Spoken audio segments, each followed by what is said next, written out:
Wake up with the sun in a steaming cup. Tune into the show where the vibes heat up. The Morning Mac got the flavor, got the glow. Start it right, let your energy flow. High takes rising like the morning brew. Fresh ideas and a laugh or two. From the first headline to your daily dose. This is the show where your spirit goes. Oh, it's the Morning Mac, where the time don't lag. Get your inspiration packed in a casual swag. Sip it slow, feel the rhythm hit your toes. Welcome to the place where the good vibes grow.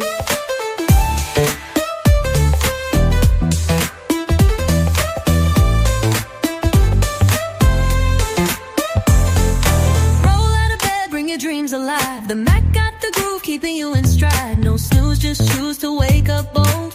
This is your hour, let your story unfold. New ideas with the sunrise spark. Fuel for your fire when the world feels stark. Spinning the tracks of your mental glow. Every listen's a hit on the Morning Mac Show. Oh, it's the Morning Mac, where the time don't lag. Get your inspiration packed in a casual swag.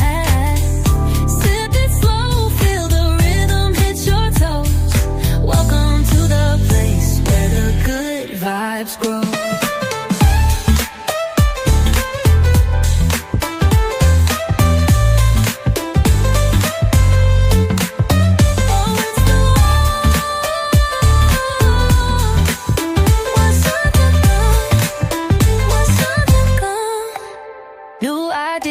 With a sunrise spark, fuel for your fire when the world feels stark. We're spinning the tracks of your mental glow. Every listen's a hit on the Morning Mac Show. Oh, it's the Morning Mac, where the time don't lag. Get your inspiration packed in a casual swag.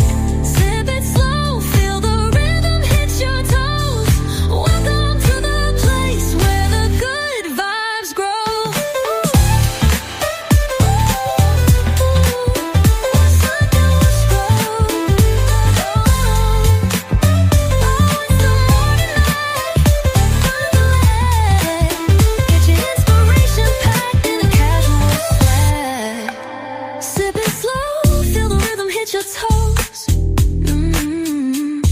Welcome to the place where the good vibes grow.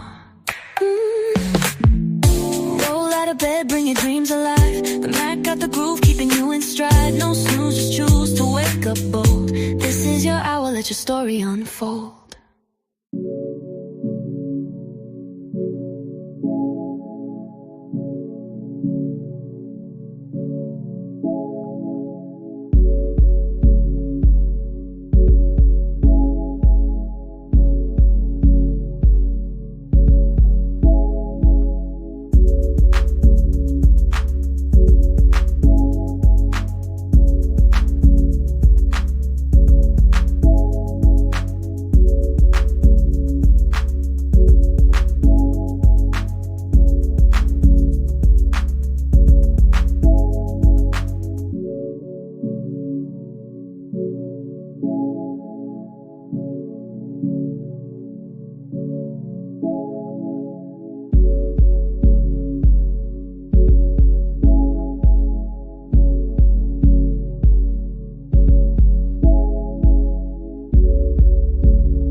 Grand Rising people. It's your girl Reese, aka the best that ever did it, aka the author of this here book, Shades of Blue by A.M. Morning. Y'all already know what I'm gonna say when I say aka the author of this here book.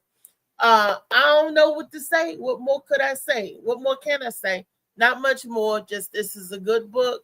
Get it, you will enjoy it. Whoever reads it will enjoy the voyage that it goes on. And while you're going on the voyage across the seas, take some Molly Moss, sea moss with you. You know, it's that time of year, y'all. I've been saying it. And the daggone bug hit me. My little cold, my little congested came back. That's because of the weather and all that, the cold and all that stuff. But I got hit Yes, I did. I know I got to go and get me my little sea moss concoction, make it with my little tea so I can dry all of this mucus up and everything. Yes, and like I said before, I'm not a doctor, but sea moss have been known to help individuals with their mucus consumption, help dry up that mucus so you don't have as much mucus in the body and all of that good stuff. And all of course, all of the digestive and the health system and all the other good stuff. All of that, I mean, all of that. When I say all of that, helps all of that. Baby, it's just remarkable. As I hear these stories going on in the news and everything going, I stop and ask myself, why? So yesterday I was talking to my auntie, and she was like, why are you surprised or shocked to anything that happens in the world? I'm like, it's not that I'm surprised and shocked. I'm hoping that if we keep asking the questions why, maybe someday somebody will ask that same question and stop all this foolishness and this nonsense and carrying on that so much of us is going through and keep going through. Like, we are numb to the fact that it was another in North Carolina, another mass shooting in North Carolina, right here in Silver Spring, in the DMV area. It was another shooting where the man, domestic violence shooting, got mad and shot the wife's, car and stuff up. Why are we still saying why? That's what she want to know. I'm hopefully, and I keep saying why, because hopefully it'll get us to think. Some people will stop and think, why is this happening? Why do we keep repeating this cycle of violence? Why? Because my aunt said, why ask why? I want to continue to ask that why, so somebody might click. It might click in somebody's head someday. It may click in somebody's head. No, I'm not shocked at nothing, anything do, or I'm just appalled at it. I'm just tired of it. I'm just frustrated. Shocked? No, it's not shocking. It's disgusting to me. Why this keep happening over and over again, and nobody else seemed to be disgusted and fed up, but there are a lot of people that feel the same way I feel. And if enough of us get on the right page, get on the same accord in the same cause, maybe we don't have to ask why. Maybe we could stop it. Whether it's we don't care the reason why, it's going to stop. It's going to stop, because these are the consequences that's going to come behind it. It's just woo. And we going over in other countries, helping them with their civil unrest when we got so much mess going on right here at our own doorstep. Can't even say the backyard because it's closer than the backyard. It's right on our stoop. And for some of us, it's even in our own homes. So, I can't say that, but I will continue asking that question. Why? Why is this happening? Why are we studying doing this? Why? Because it might wake something up in somebody else's mind. It might wake something up, and they might say, you know what? She got a point. Why do we do this? Why do we do? And maybe somewhere in the universe, the powers that be can answer that question for us, or put it into it by saying, you know what? We don't even care of the why, but if you do this, boom, this is happening. Boom, across the board. Boom, you ain't got to worry about it. Boom, you ain't got to get this different type of treatment. Boom, money ain't a factor. That's one day. That's in a perfect world. But we don't live in a perfect world, do we? We live in this world. Okay, so let me say good morning to my panel, to my guest this morning. It's time to bring them on in. Wake up with the sun in a steaming cup. Tune into the show where the vibes heat up. The morning Mac got the flavor, got the glow. Start it right, let your energy flow. High takes rising like the morning brew. Fresh ideas and a laugh or two. From the first headline to your daily dose. This is the show where your spirit goes. Oh, it's the morning Mac, where the time don't lag. Get your inspiration packed in a casual swag.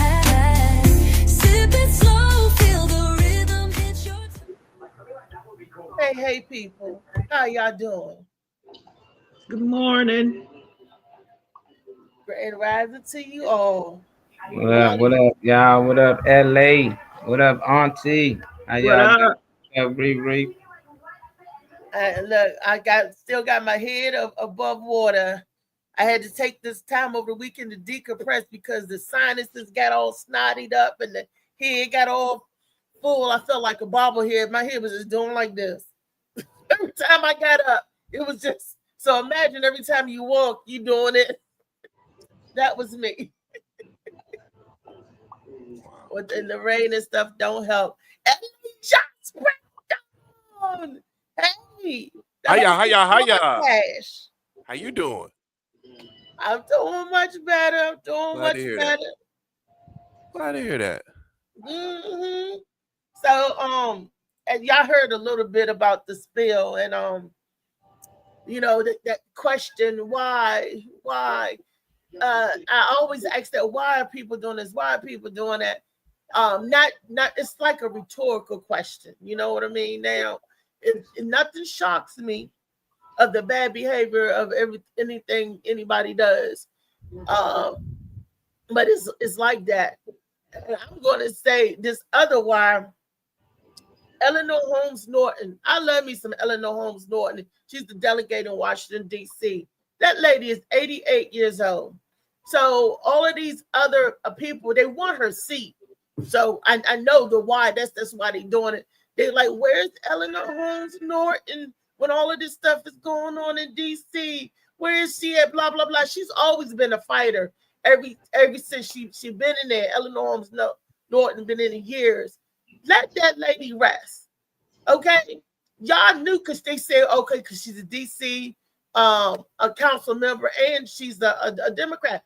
Let Eleanor Holmes Norton rest. She's been fighting a good fight. So they saying, well, why isn't she showing up? Why ain't she saying nothing about everything that's going on in DC now? Hell, if the man ain't saying nothing about what's going on in DC, and the man got more power than Eleanor Holmes Norton, but it's that influence. See, they want her to get out there and influence. Eleanor's like, look, I ran my race, I did my time, and I'm resting right now. So I don't like, and they digging at her like, where's she at? She ain't gonna change nothing that's going on. She can't change nothing with the temperatures going on. That is way above her pay grade. It's up for the people that's picking up the slack to come in and do something on the council. That lady, 88 years old, and she gave him hell ever since she been in the office. Leave my friend alone. Leave Eleanor Holmes Norton alone, people. And if she ain't showing up to cut somebody out or get somebody straight, because she's probably getting the much needed rest she needs. The lady's 88 years old, okay? And they should be ashamed of themselves acting like that. And somebody else should take up the mantle. Rob White, Trayvon, some of the other people take the mantle and go with it. A long time ago, it used to be that politicians really stood for some of the people. But like my auntie and I was talking, the agenda has changed. Their agenda while they're doing things has changed. So you ain't going to get the same politicians that we had 20, 30 years ago. It's something new on the scene now. And it's all driven by the dollars and power. Where the dollars at? Where the dollars, unfortunately, it is the way it is. And it's up to the people out there to figure it out for themselves and ask why. Like they getting ready to cut. I saw this story first on USA Today. That's where I read it. I read it first on USA Today. Then I found a video that talked a little bit about it. It didn't give me enough information. So then I found another video. So I'm working on my vetting process. And it was talking about the same thing. And I first heard about this after USA Today from the Don Lemon show. He used to be on CNN. He's no longer with them. And he does his own thing. And it was the Department of Education, how they're gutting that. I know a lot of the government agencies, they're saying they're gutting the Department of Education and taking a lot of the federal dollars back, and it's cutting into the program for the disabled children. Okay, and everybody go, ooh, we don't want to hurt our disabled babies. No, we don't, because we know that they need extra care and extra help to be get up to par with that. And when you start cutting dollars, and what they're doing, of course, our president is saying it's the Democrats' fault because they asked for this, and we're going to start with the Democrats. So what they're doing is cutting a lot of the federal funding out and leaving it to the state. Okay, where the state barely has money to keep the regular schools going and afloat. So what's going to happen to the special needs children, the special needs program? Because they're saying that he's going in like a wrecking ball and gutting the Department of Education. But what he's really doing is he's making the states liable. He's taking back that federal money. Of course, all that federal money is going to be gone, nilch. And he's blaming that because of the Democrats. And what is happening, the people in the middle of this tug of war is us. So the shit ain't going to fall on a Republican or a Democrat. It's going to fall on us. So again, as always, us is going to have to get us out of the mud. But my question to you all, and I'm going to ask you all on an individual base, just your opinion. How do you may not care about it at all, but how do you feel about them cutting education to the point where there no longer can be any special ed? Do you think those children with special needs deserve an education too, or some way to learn? How do you feel about them cutting the budget for the special ed where there may no longer be any more special ed or any extra help with people with children with disabilities? Because that's what we're talking about now, or the children with disabilities. How do you feel about that? I always say ladies first. So Felicia, what's your opinion? 2 minutes. I really have no opinion on this one right here. For one, all my kids are grown, and for two, I have no handicapped kids. I think it's up to the parents of those type of children to fight for their rights. But people don't want to fight for their rights no more. They rather sit back and let shit happen. So, what's going on has been going on, still going on, and will continue to go on until the people get tired of it. Okay, thank you for your answer, for your opinion. LA Josh Preston. What I gotta say about it is that when they say they're cutting education, I mean, how is that going to affect? I mean, did you saying that there's going to be no special ed at all, or are they just going to be in the same classes as the regular people? They cutting it. They don't have the budget for the special ed program. So what they're going to do with the special ed people? You can't go to schools. There's no going to be no special ed teachers. There's going to be they're cutting that whole program. If they don't have any funding to fund special needs, and that means children with wheelchair, children that got special needs. There used to be a different bus to come and take these kids to school, and there's separate teachers because they got to. That's why we have special ed teachers. They got to know how to deal with children with special needs. That's why they wasn't in the classroom with the regular people before, but they're talking about getting rid of that budget for children with disabilities. Okay, so the government's not going to have a special ed. The federal government is taking their money away. All right, but are like in the state and everything else, can they do like private companies? Can they just start a special ed classes and stuff? That's a good idea, to go private funding and stuff like that. And that's probably what will happen, because the people that can afford it is going to be able to afford it. And that's what's going to get happen to regular education. People that can afford it is going to be able to afford it. But then that's sad, and that's the most unfortunate. because that means only the people with money is going to be allowed the opportunity to be educated. Okay. Well, probably that's something they'll need. Now the people that have special ed kids realize what's going on, and then they'll get involved more. It just seems like to me that if someone's doing it for you, you don't worry about it. It's when people stop doing stuff for you, that's when you get involved. And maybe we need that. Maybe we need people to stop doing stuff for us so we can get involved more with our kids' life, with our government and things of that nature. Okay. And Molly Mall, Yo. what do you think about that? How do you feel if they take the special education away for special ed from the children that need it? I don't believe it. I believe they always say they taking some away, or we gonna be enslaved and we gonna be back in chains. There's always something, but it never come true. So until it come true, I don't believe it. I wouldn't put people in fear about it because they want our kids. They want to program our kids. So I don't see them not wanting our kids. So it's like they're gonna cost money. They gonna find a way to pay for it. If you don't even bring your kid to school, they lock you up. So it don't make sense for them. Now they like if you don't pay, your kid can't come to school. Like, nah, they won't allow your kid to come to school without the jab. They want your kid to come to school. So there's probably some technique they using to put fear out here and have people nervous that their kid now can't go to school and be taught shit that we complaining about them teaching us. It all don't make sense. 1 minute we complaining the schools ain't right, they need to fix the schools. The next minute they saying, well, the kids ain't gonna have a school. It's like it's always something to put people in fear and they gonna talk about it. But until it come true, I don't believe it.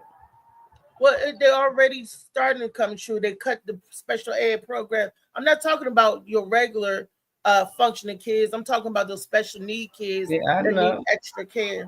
Special ed, most of the friends I have was in special ed didn't really need it. They had behavior problems, so the ones who really need it, hopefully they can find some type of funding for them, because DC not a state, so I don't know how they doing it in Maryland, so here I'm pretty sure a lot of people probably use some family member here in DC, or they probably got to find their kids to go school elsewhere. But if that's what's happening in Maryland, then that's something they got to deal with in Maryland. Hopefully they can fix the issue, but I just don't see them. Them the kids that need help the most, so why not help them the most? So it just seems like it's a fear tactic, and hopefully it ain't true. But I just don't see it. It just don't make sense to me. It's money. It's all about the money, baby. Yeah, you're right. At the end of the day, and I think that's so most unfortunate, most unfortunate. And you know what else I'm getting tired of? People getting slapped on the wrist. Well, okay.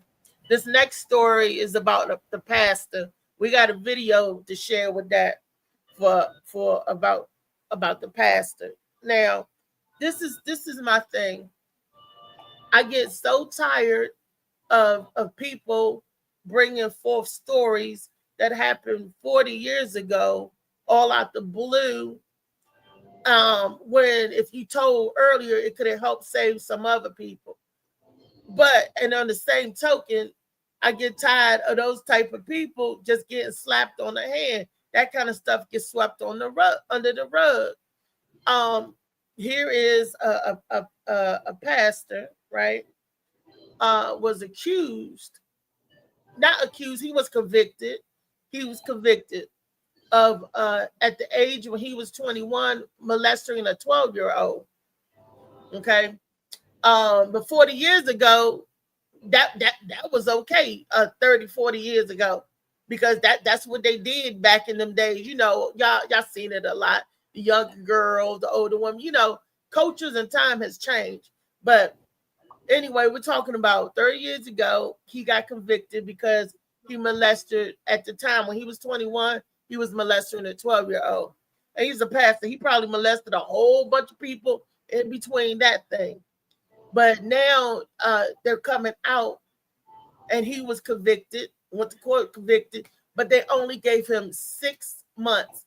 He said, and he apologized, he said that he was a heathen back then, and and he had something on him where he did do these things. He came out and admitted it and everything. So does the admission of guilt requires you to get a pat on the hand because he came out with it and he admitted it and he said, yeah, I did it. I fell. I'm sorry. I'm guilty. They only gave him 6 months. 6 months.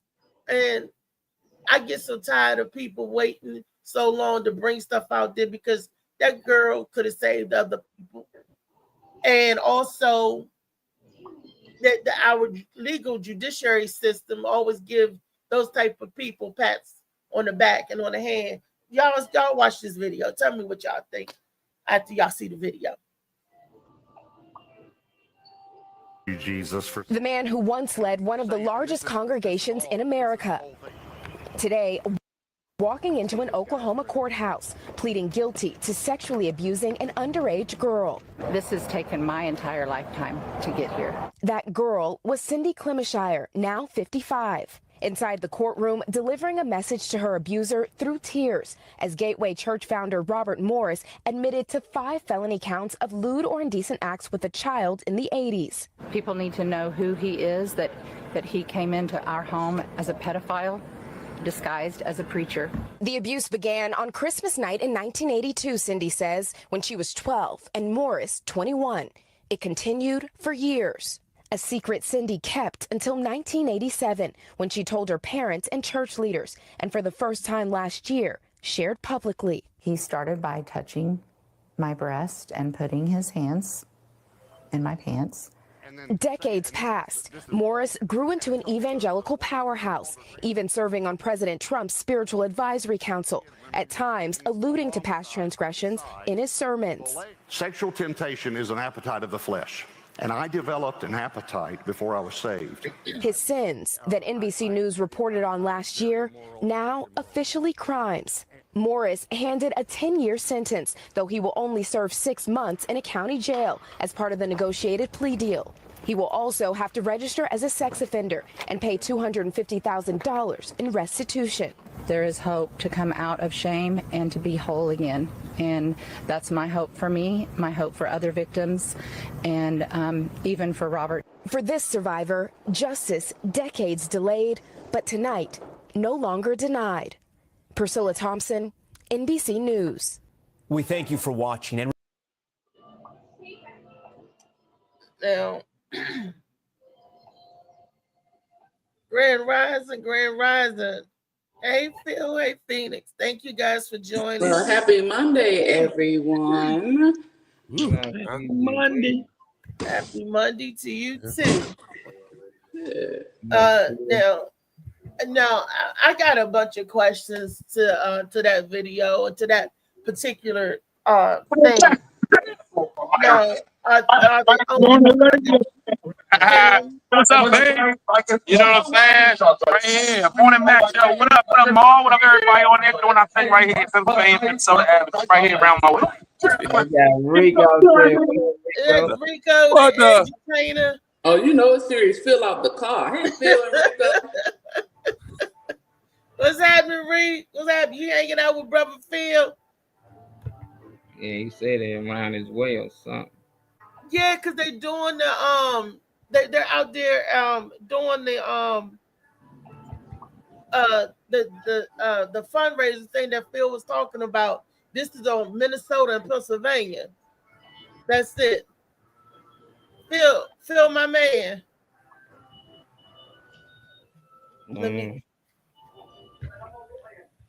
I can't hear him. He out doing this thing. Go ahead and get back to your show. Oh, okay. Are they messing with this or bringing this pastor? Did this story come out because he was on the Trump council? That could be one, because they pick dirt. They bring out some of everything. Two, why did they wait so long to bring this story to the forefront? Why did they wait till he blow up and become an evangelical powerhouse? If it happened when he was 21, he wasn't an y'all know what the word I'm trying to say. He wasn't no spiritual powerhouse when he was 21. Why didn't? And she told her parents. She said she told him a couple of years later. So 5 years later. 5 years later. 5 years. So when she was 17, came out, started when 12. 5 years later, she told him. So why didn't they do something then? Why didn't they press charges, lock him up, or get him, try to do whatever then? Why wait 40 years later? The girl 55 now. So 55 from 12 is over 40 years. Why wait all these years later to do something? You know, that part I don't like, because she could have protected other people that come behind. Because if he did it to her, you know, he did it to some more people. He was, you know, he a pedophile. That's what they do. So now at his old age, if this happened 40 years ago, 21 and 40, so he in his 60s. So he in his 60s now, and he got a register of pedophilia. And he already became a mega church, or his church blew up. He got all these influencers. But why not get it then? Why didn't they jump on then? There's so many reasons why I want to know why. Like I said, just to not, it's a rhetorical why.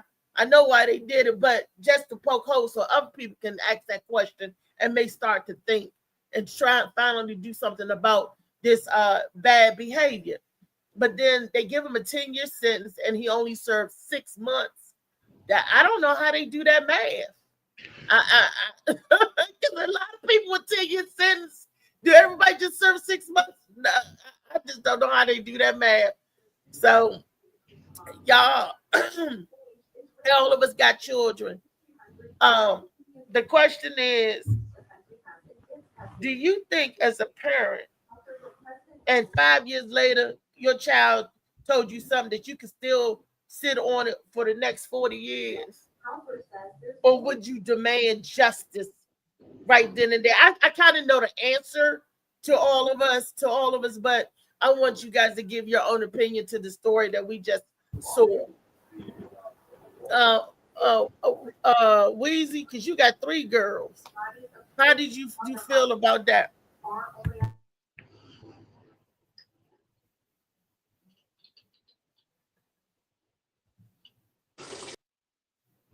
Oh. Well, it ain't just the girls. Before I hit the boys too, I have 2 boys and 3 girls. I'm gonna tell you this right here.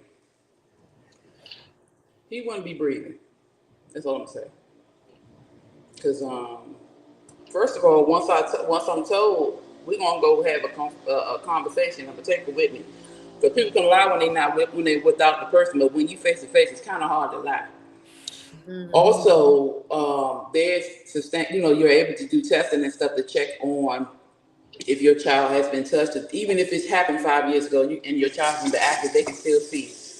So there are things that you can do, but I'm just gonna say for me, he wouldn't have made them 40 years.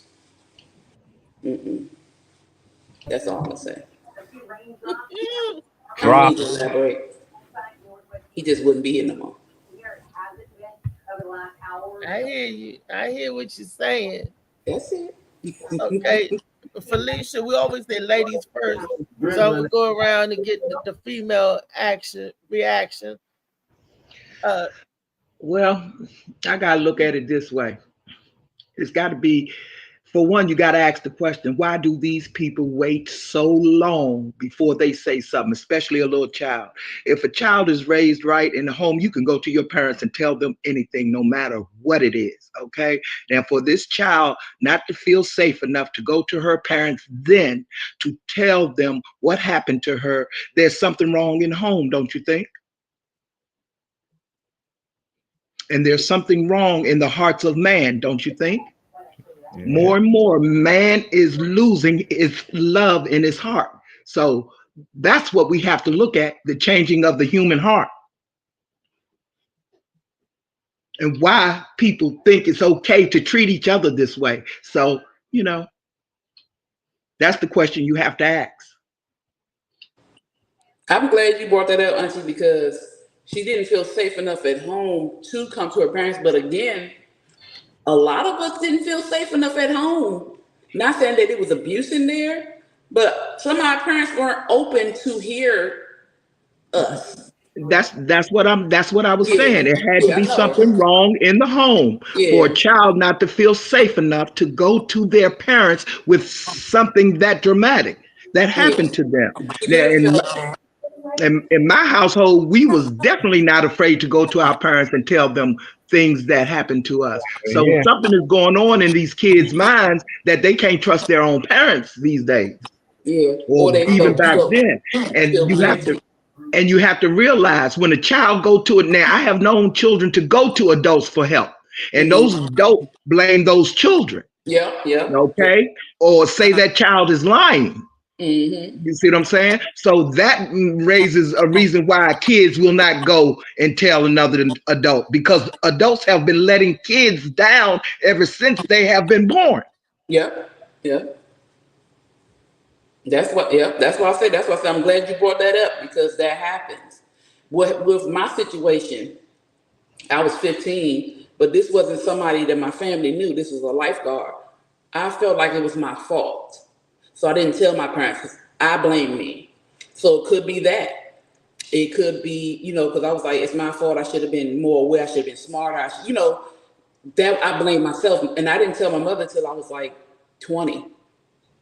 And you said you were 15? So why did you feel it was your fault? Because you felt like you was flirting or giving mixed signals? I was not one of those girls, and I tell y'all this all the time. I was not one of those girls. I felt it was my fault because I should have seen the signs. This is why I blame myself. It was a build-up. It was a setup how it happened. And so it wasn't him by itself, and it was a 2-week long setup. And to me, I felt like I should have seen right through the bullshit. This is how I felt at 15. And I also felt like that because I was always placed in a position to be an adult. So for me, I was 15, and because of the position I was put, I'm like, damn, I should have been smarter than this. I should have seen this coming. And though the way it went down, I was more so trying to protect my brother and sister because they were there too. And so it's just like, I just blame myself. That's why I didn't. That's why I blame me. You were 15, so how old was the lifeguard? I think he was 18 or 19. 18 or 19, so a few years older. So basically, y'all still in the same mind frame, to be honest. Right. But even still, it shouldn't have happened too. And I shouldn't have blamed myself because I didn't do anything for him to do that to me, Exactly. But I did not go to my parents because I blamed myself. And then I thought that my stepfather would probably blame me or find a way to make it seem like I wasn't watching my sisters and brothers, or I wasn't doing something, because that was the type of household with him. And my mother probably wouldn't. I don't know. At that time, it was a lot of BS and there was a lot of stuff going on at home, so I had to be more responsible. So that's why I said that could be the case. Maybe she blamed herself. And just because somebody blamed themselves, because again, I'm 15 years old. Not every 15-year-old, not every teenager is hot in the ass. Not every boy out here having sex. You know what I'm saying? So it's like they're still innocent teenagers and innocent young children. And a lot of times we don't say anything because people automatically, like you said, well, was you flirting with him? That's why you felt guilty. No. I like boys, but I wasn't fooling with boys. I didn't have time. I had no boyfriend. And I plus was more so into books than boys. Yeah, I thought you was cute, but I was the tomboy. I was the friend. I wasn't thinking about you. So, you just never know. Okay, you were 15, but at 15, what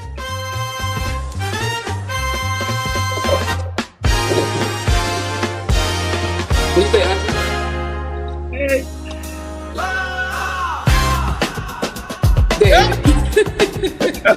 Why it look like you having a fit every time you do that? Ladies and gentlemen,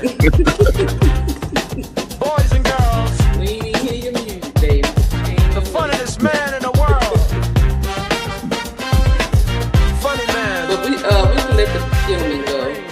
I think we've been talking long enough. So we can move past. At 15, you know when you're being mistreated, especially sexually. Now, if someone was to make advances towards me at that age, that made me mad and made me want to fight. So what makes a person not want to fight when they're being mistreated? Well, that's why I said it was a 2-week buildup because there was no mistreatment. Plus, I had been going to that pool for years. So, and he was one of the lifeguards, you know what I'm saying? So it wasn't like it was so rapid in that moment that he wasn't aggressive. You know, it wasn't aggressive at first. It was a buildup with him and his friend. No, but what I'm saying, what I'm asking is, after it happened, why didn't it make you mad to want to fight back? Mad, Auntie? Huh? You think I wasn't angry? Well, if you were angry enough, you would have went to your parents and told your parents so that they can help you fight back. Felicia, Auntie, listen, the situation at home was not safe for me. Okay, gotcha. That's why I said, okay, gotcha. If I had went, it said something, my stepfather would have found some way to turn it on me. And then well, did you have any other older relatives in the family that you could trust or confide in? Listen, I grew up in a very religious family, exactly. And sometimes they are the worst ones. Because I have always had breasts, because I've always had ass, because I always had body, men always looked at me. So in their mind, listen, in their mind, for something to happen to me in that way, I had to been flirting. I had to been doing something other than what I do, take care of my family. That's all I've ever done. So if I had went, it'd have been a whole debacle. Yeah, I understand where you're coming from. Because they thought I was having sex and I was still a virgin. Yeah. I was a virgin, but they thought I was having sex and I was still a virgin. I was anally raped. See, I was sodomized. And she was, and Weezy was scared with fear. And what a lot of us, a young women do, that their parents would have turned on, or the family would have turned, oh, she fast tell this, and that, and the other, and don't believe the child. This the way they tell the story, or they think there's something to it. So she was scared on several different levels. And she was, Weezy, I know. I mean, it wasn't necessarily fear for me. I get what she's saying, because it wasn't fear. It was me knowing the truth. I know my family. As much as I know they love me, I know how they think. I've seen how they responded about certain things. I know, even at 15, even before that, I knew. So I was very keen on making sure I kept myself pure. For that reason, for that to happen, I was no longer pure in the eyes of my family. Right. Especially when my father, my stepfather, whatever, my dad, assumed I was out there having sex anyway because I had a lot of male friends.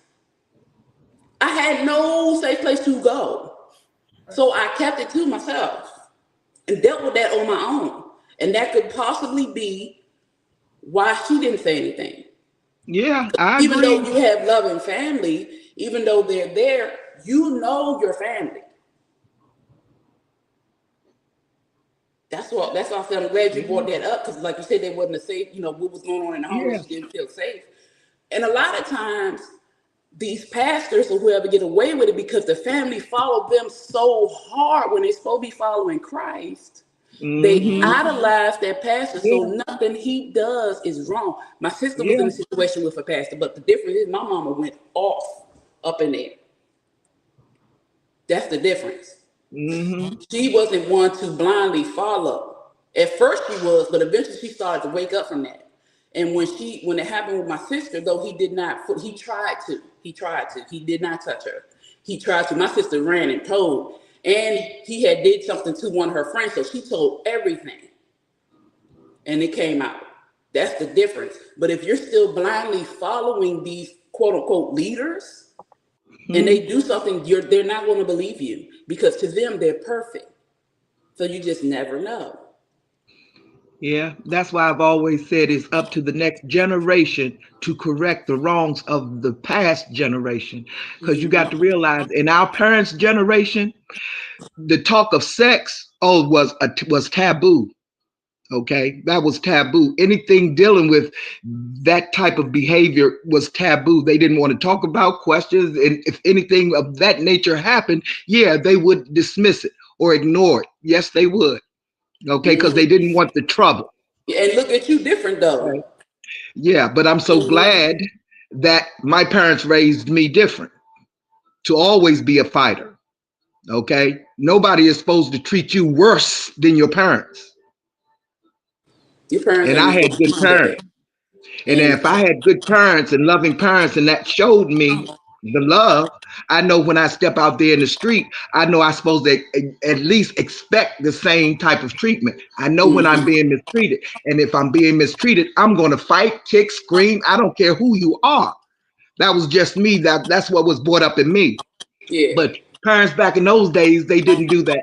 I agree. That's why a lot of women didn't speak up, because of the way they frowned on that. And you got to realize women, especially Black women, has always had hips, butt, tits, and always looked at, touched, and all that. Always have been going on. Always. See.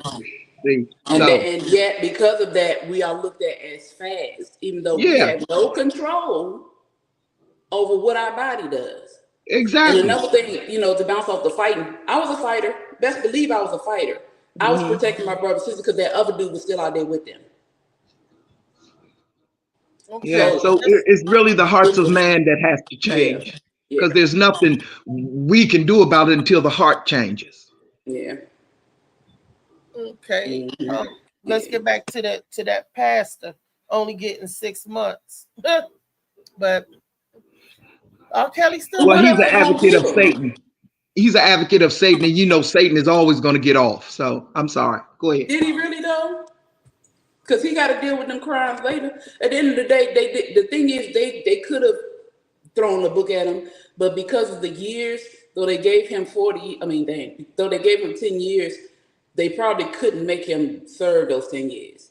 They probably. Well, look how many years they gave Bill Cosby, and didn't these women come from 30, 20, 30? Look who Bill Cosby is and what he looked like. Mr. Collar, that's what you're saying, Louisa. You know what I'm saying? They said he made a plea, so I think just by him pleading that he was guilty, because after all these years, he could have just pleaded not guilty. I don't think they had any evidence. He really came out and just admitted that there's something he did. I'm happy he did it. Take your ass to jail. Okay, then that's even worse. Okay, he admitted it. Yeah. Bill Cosby denied it all the way up to the Supreme Court, but he still served time. It's bad regardless. I don't do that. Who got more time? Who did less? And that they all bad people. Exactly, they're all bad people, but we get treated different. Yeah, they definitely get treated differently, and it is a different situation. Bill Cosby had land that had oil on it. He was buying networks, these people he not trying to do that. So he's not a threat to they bottom dollar. I think Bill Cosby was a threat, and that's why they brought up all these issues. And also Bill Cosby was not a pedophile. This pastor is labeled as the pedophile because he's messing with a 12-year-old minor. And he get a smooth slap off the hand. But that's what all of the preachers I'm shocked that he even getting the 6 months, because most preachers are pastors, all they do is change their parish. They move them away. They don't pastors don't get don't serve no time for pedophilia. But he's not Catholic, so he had to do something. So that's why they gave him 6 months. Yeah, he's not Catholic. They get clear. They don't even take them into court. Yeah, I mean the victim seemed like she's okay, with what happened. She happy she finally got justice, but it's fucked up. You gotta watch who you got your kids around. You never know. Your kids gotta be able to trust their parents. You don't wait 5 years to come back, because how you gonna prove this guy did anything? Now it's his word versus yours, and now he part of a church. He could have easily lied. They like he's a man of God, but for him to come out, that guilt was messing with him. No matter how many years that guilt he know his judgment is coming one day, and he trying to clean up God, so I don't know what's going to turn. It's not for me to judge, but at the end of the day, I'm just happy that girl got justice finally. It took a while, but she finally that woman, she's 55 and years her story old, out there. So women that's scared to talk, come out here and say something. Little kids, if you been touched, come out here and say something. You can't go to your parents. Go to your teacher. Go to somebody that you feel like you can trust. Tell your friends. We had a girl around our neighborhood who was molested, and she was crying. Told her parents coming back home, but she told us before. Man, it got around the neighborhood. The guy who did it, I ain't gonna say his name, but his neighborhood found out. They beat his ass, and they got the police to come down there to lock him up. His neighborhood. That's how people don't play with that stuff, man. No matter where you from, any race, anything. We don't play with pedophilia. You know, you leave the kids alone. You know, so hope they should have thrown the book, but at the end of the day, he 90, he ain't got long. What do you want to get him? 80 years? He ain't got that long here anyway. You know, so I think he only got that time because he actually plead to it. Now he can be under the registry and stuff as a pedophile. But if he knew they was gonna give him more time, he'd just say he ain't did it. She making that shit up. Yeah, I think that's why he got a slap on the wrist, because he admitted it to his wrongdoings and he wanted forgiveness. He wanted to, like you said, he had a conscience. But what about them demons, them hardcore demons that know they wrecking lives left and right and still alive and still go out and wreck a life? You know, these kids get molded to do what they see. So it ain't no telling how he was raised. You know, if he was raised saying adults molest younger girls and that's some tradition they do, you know, it's some weird people out here do some weird things. I want to know how LA feel about it. He been quiet over there. He been real quiet. Hiya. Man, feels like Monday sadness today, man. All these stories, man. Shoot. Well, first of all, I don't have the pedophilia thing. One thing we shouldn't do is blame the victim. All right. What I don't like is I've never been in that person's shoes. I don't know how they would. I don't even know how I would respond because I've never been in that situation. But one thing we shouldn't do is blame the victim. Stop asking why you didn't do this or why you didn't do that. Just making them feel pretty much shittier than what they feel now and stuff. So what it is that we just need to find ways for stuff like this not to happen to people like that. It's just a sad thing overall. But with this situation, I don't understand. Usually there's not just one person. There's usually a pedophile is not just one person. There's plenty of it. There's been like sexual assault and stuff like that. Like y'all were talking about, I know it wasn't pedophilia and stuff like that, but you got Bill Cosby. You had the Kavanaugh thing with the Supreme Court. You had freaking Diddy right now. Usually that kind of behavior, there's more than just one victim. And just like with killing with serial killers and stuff like that, you don't just kill one time. To me, unless it's the passion thing, like the first story that you had when a guy killed another woman. And to me, it's a sad thing overall. And it seems like, once again, I'm not going to blame this on any type of gender or anything, but it seems like the men, once again, acting with their bullish behavior or whatever and things of that nature. But with the I don't really like to talk about the sexual assault thing because I don't know. But one thing I do know is that you shouldn't victim blame and tell people, well, if it was me, I would have just bite them in the butt or kicked them in the nuts and stuff like that. You don't think that person probably wasn't thinking that as well, but probably too afraid? One thing I think is just, I think this is where therapy comes into play, and people just need therapy, and hopefully we can get through it. It seems like that lady has gotten through it. I mean, she's what, 55, you say now? It's been 40 years and she finally getting justice. It doesn't seem like she's been in drugs and stuff. I would like to know her story more. Like and if she got through this, how did she get through it? And maybe she can help other people get through this type of situation. I just wish it didn't take 40 years. I wish she can be like a spokesperson for things of that nature. But you should never victim blame, never at all. No, never victim blame. And she could have been fooled. She could have. It went on for 5 years, so from 12 to 17. This guy, and like you said, and she's the only victim. Maybe in her mind they were in a relationship. We got to dig deep into her story and her background. She got to get asked more questions, but because it's traumatizing, you don't want to dig too deep and ask too many questions. Because in her mind, she could have been like, okay, that's my boyfriend. I was 13, 14, and a whole bunch of girlfriends that was dating older men. That was a 21-year-old that you know, because they thought they were in a relationship. All of that was pedophilia.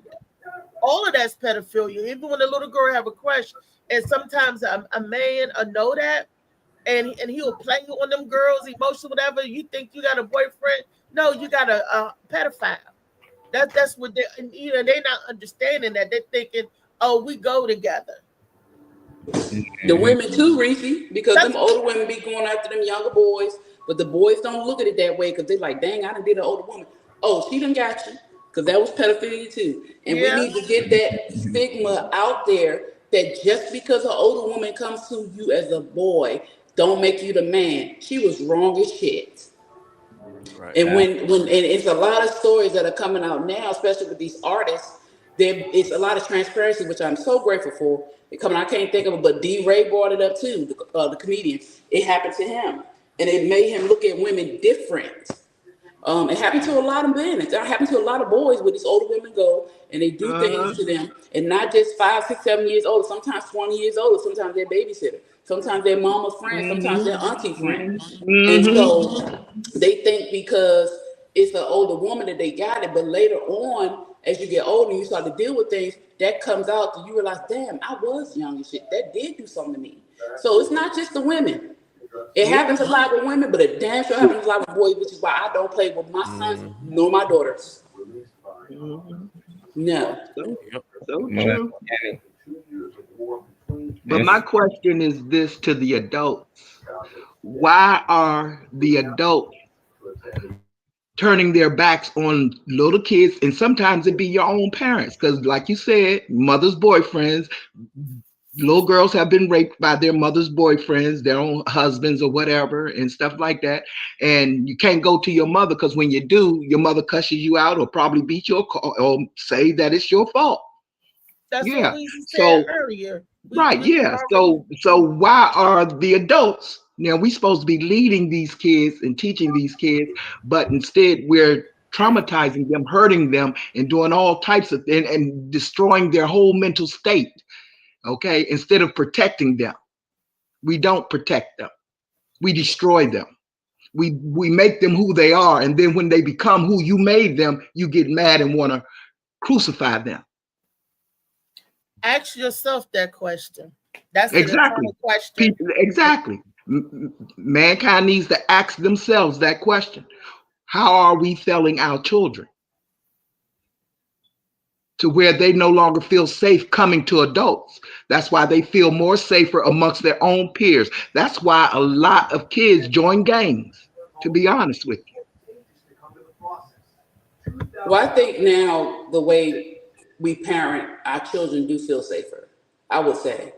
Yeah, everybody here on this panel, I would go out and reach out there to say that we all have that wouldn't happen. Well, I ain't gonna say never would happen, but we'll give an ear to our children. Yeah. You know, we're caring. We're a different breed of parents. I mean, well, we just care about our kids.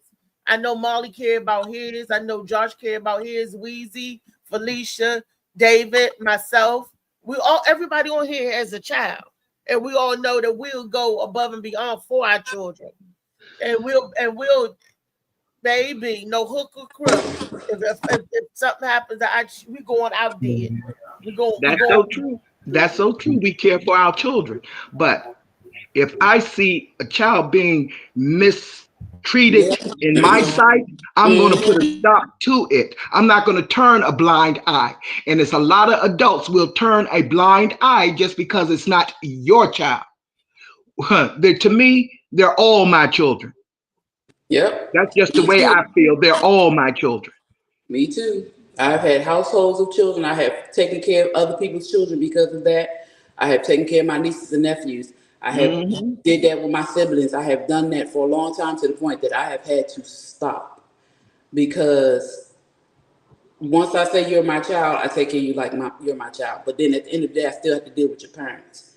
So, but like you said, if I'm outside and something ain't right, or I see something, I will say something. Or, sometimes we can't reach the parents. Sometimes you got to report their ass. I've never had to do that, but sometimes you got to. You know, you have to have somebody go in and investigate, because sometimes it's not always what it seems, and they might just need some help. Or sometimes it is what it seems, and the children need to be removed. So, you know, it's just, if you can do something about it, do it. If you can't, find somebody that can, you know. But be that ear, or be those open arms for these babies, because they need it. And even the teenagers, even other adults, we gotta be open arms for each other, because we still have parts of us that are hurting that we don't know. Right. You know? And when it comes up, like this situation right here, I used to cry when I would talk about stuff like this. But it took me a long time, because I buried it. And it didn't come back up until I was pregnant with my 4th child. I was 29, well, 28 going on 29. And my doctor asked me if I've had any traumatic sexual experiences. And I said no, but then all the memories came back, and I broke down in her office. So it took from 15 till I turned damn near 29 for me to actually deal with it. So we have to be kind to other adults too, because we're still kids on the inside too.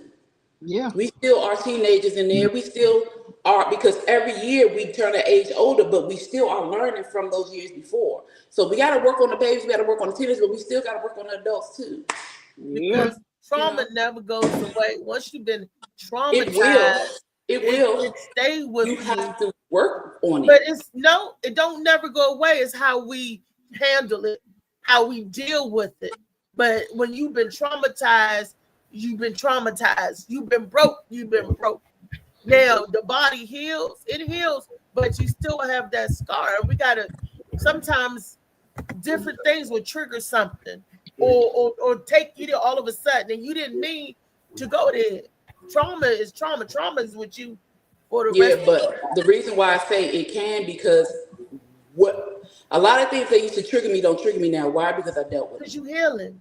Yeah, so you can deal with those things. That's why I said today, we talking about this usually will make me bawl or cry. I felt a little bit, but only because I can think about why, just what was going on back then as to, so it's still a little bit of something there, because there are other things from back in the day that I need to deal with.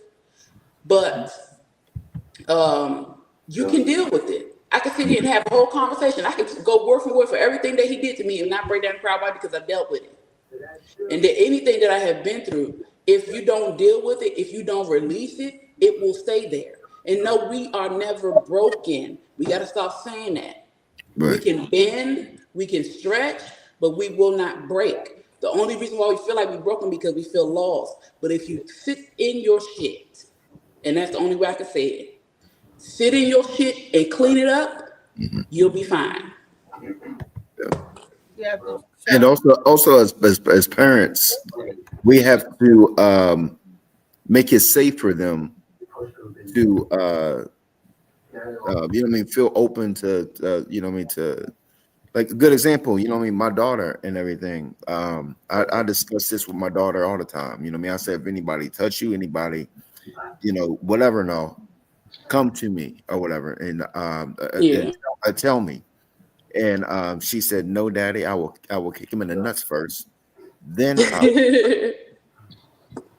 so and like Weezy said, we can't make we can't make them feel like they're scared or whatever, no, to tell us or whatever.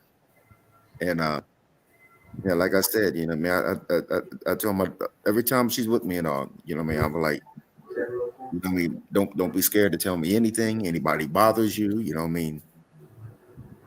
Daddy might be, in prison for a while, but still, tell Daddy.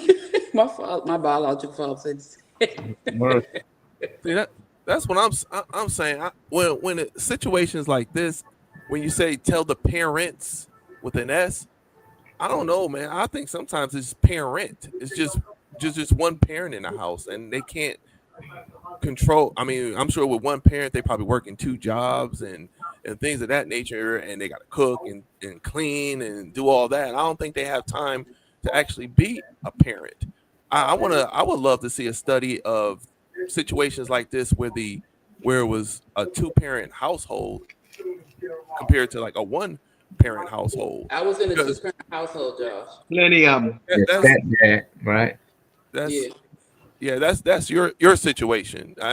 I'm just saying as a whole, because like now how we're talking, we all got kids and stuff, and we protect our kids. If it was up to us, the pedophile will be 0% right now. Compared if we did a poll with all of us, it'd be 0. But we know it's not 0% because there are people out there that are molested and things of that nature. So I don't want to just narrow it down to just a little small sample. I want to have a bigger example and see were there just one parent or were there two parents? Because of course there's 2-parent homes and somebody's going to get molested because of situations like they got jobs and they're busy out doing their own thing and not paying attention to the kid. But I would like the situation when there's just one parent compared to 2 parents to see what's the percentage on that. I'm sorry, I'm a statistical type person. I like statistics. I'm a math guy. That's a good statistical thing, but I'm pretty sure you will be surprised. You will be surprised. That's scary though, man. I just hope everybody be safe out there because it's going to happen regardless. It's just, and I think of other things, like if your child was coming home from school and somebody took his book bag, he'd run in the house and tell you, if somebody robbed him at gunpoint for his Jordans, he'd run in there and tell you, y'all will file a police report, 1 parent, 2 parent. So it's just like, why whenever it's this situation, it's a little iffy telling your parents anything else. I was fighting in school and did it. You'll tell your parents mostly any and everything, but it's in like when this situation. So it's just like, it might be something to it. It's like when these dudes do that, they don't just take their innocence, they take something else. It does something to them. Like, I don't know. We might need to talk to them to ask them, what actually happened.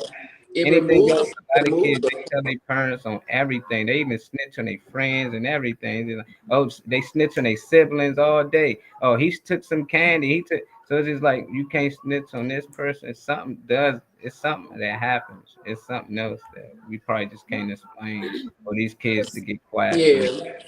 It's a mental change. It's a full body change that happens when that happens. It's the shame, it's the guilt, and we're scared that this is one thing that's gonna send my daddy to jail. If I tell my daddy, he going to jail. If I tell my mom, she going to jail. Then we look at the shame. Oh, is it my fault? Is it something that I did? Now they're not gonna look at me the same way. They're gonna look at me like I did something wrong. It's a whole lot that go on in your head because it fucks with your head. Your mind not right. Not only are they taking your body, they're taking your mind, a part of it. And it's just so much for a child to have to fathom and deal with because we're still maturing. This is happening to our younger brain, our younger self. Now, we're older now, and if shit happened to us older, we'll handle it totally differently. We be the one in jail. But because we're children and it happens to us and we don't have no control over what happened to us. Sometimes we feel guilty, we feel shame, we feel scared for our parents. And if we do tell, it's a whole lot going on in an immature brain that's happening, that your body got to fathom or process this stuff that shouldn't even be happening to you. So it's a lot why we don't come in and tell them that they took because you took my shoes. Oh, daddy, they took my coochie. Oh, it's not. Can I go? Since we want to go into theories or something like that, there's a sociologist named Charles Horton Cooley. He came out with a theory in 1902 called the looking glass theory. You can look it up. The looking glass theory, he studied his daughter. And the looking glass theory is, I'm not worried about how you see me. I'm not worried about how I see me. I'm worried about how I think you see me. The way I presume or assume that you see me. So let me use my situation. I knew how my parents were. I knew how my family was. So I assumed that because of what I've heard or seen them do, that if I went to them, what they would do. And I didn't want them to look at me like a hoe. You know what I'm saying? So what I thought their image of me was more important than what their actual image of me was. So that theory ties into a lot of the things that we say and do. We're not looking at what they actually see in us. We're not looking at what we see in ourselves. We're looking at those around us and what we think they see us as. And that's a trap because it puts us in these particular situations. Now, once you come out of that and realize that what you think they think ain't what they thinking, even if they are, so what? When you get to a place where you realize that all that matters is how I think of myself and how I carry myself and how I portray myself and the things that I offer and how I get, you know what I'm saying? Then you will release yourself from that looking glass theory, but it takes a lot. And for children, we aim to please our parents. Yeah. We aim to please our family. We aim to please our friends because we want them to look at us in a certain way. So in these particular situations, like Reese was saying, she probably was thinking, oh, daddy, you know, I don't want him to go to jail. Mommy, I don't want to disappoint them. They want me to be this way. They look at us a certain way, want to be proud and all this other stuff. So a lot of that has to do with that theory. And if you sit back and think about it, I don't care how many questions we ask, each child or each person who has been in this situation or any situation, doesn't have to be sexual violation, but any situation, we cannot gather within ourselves why or who or how, because we weren't in that situation. And I always used to say, if I was in this, I would do this, but you don't know what you do until you get there. That's right.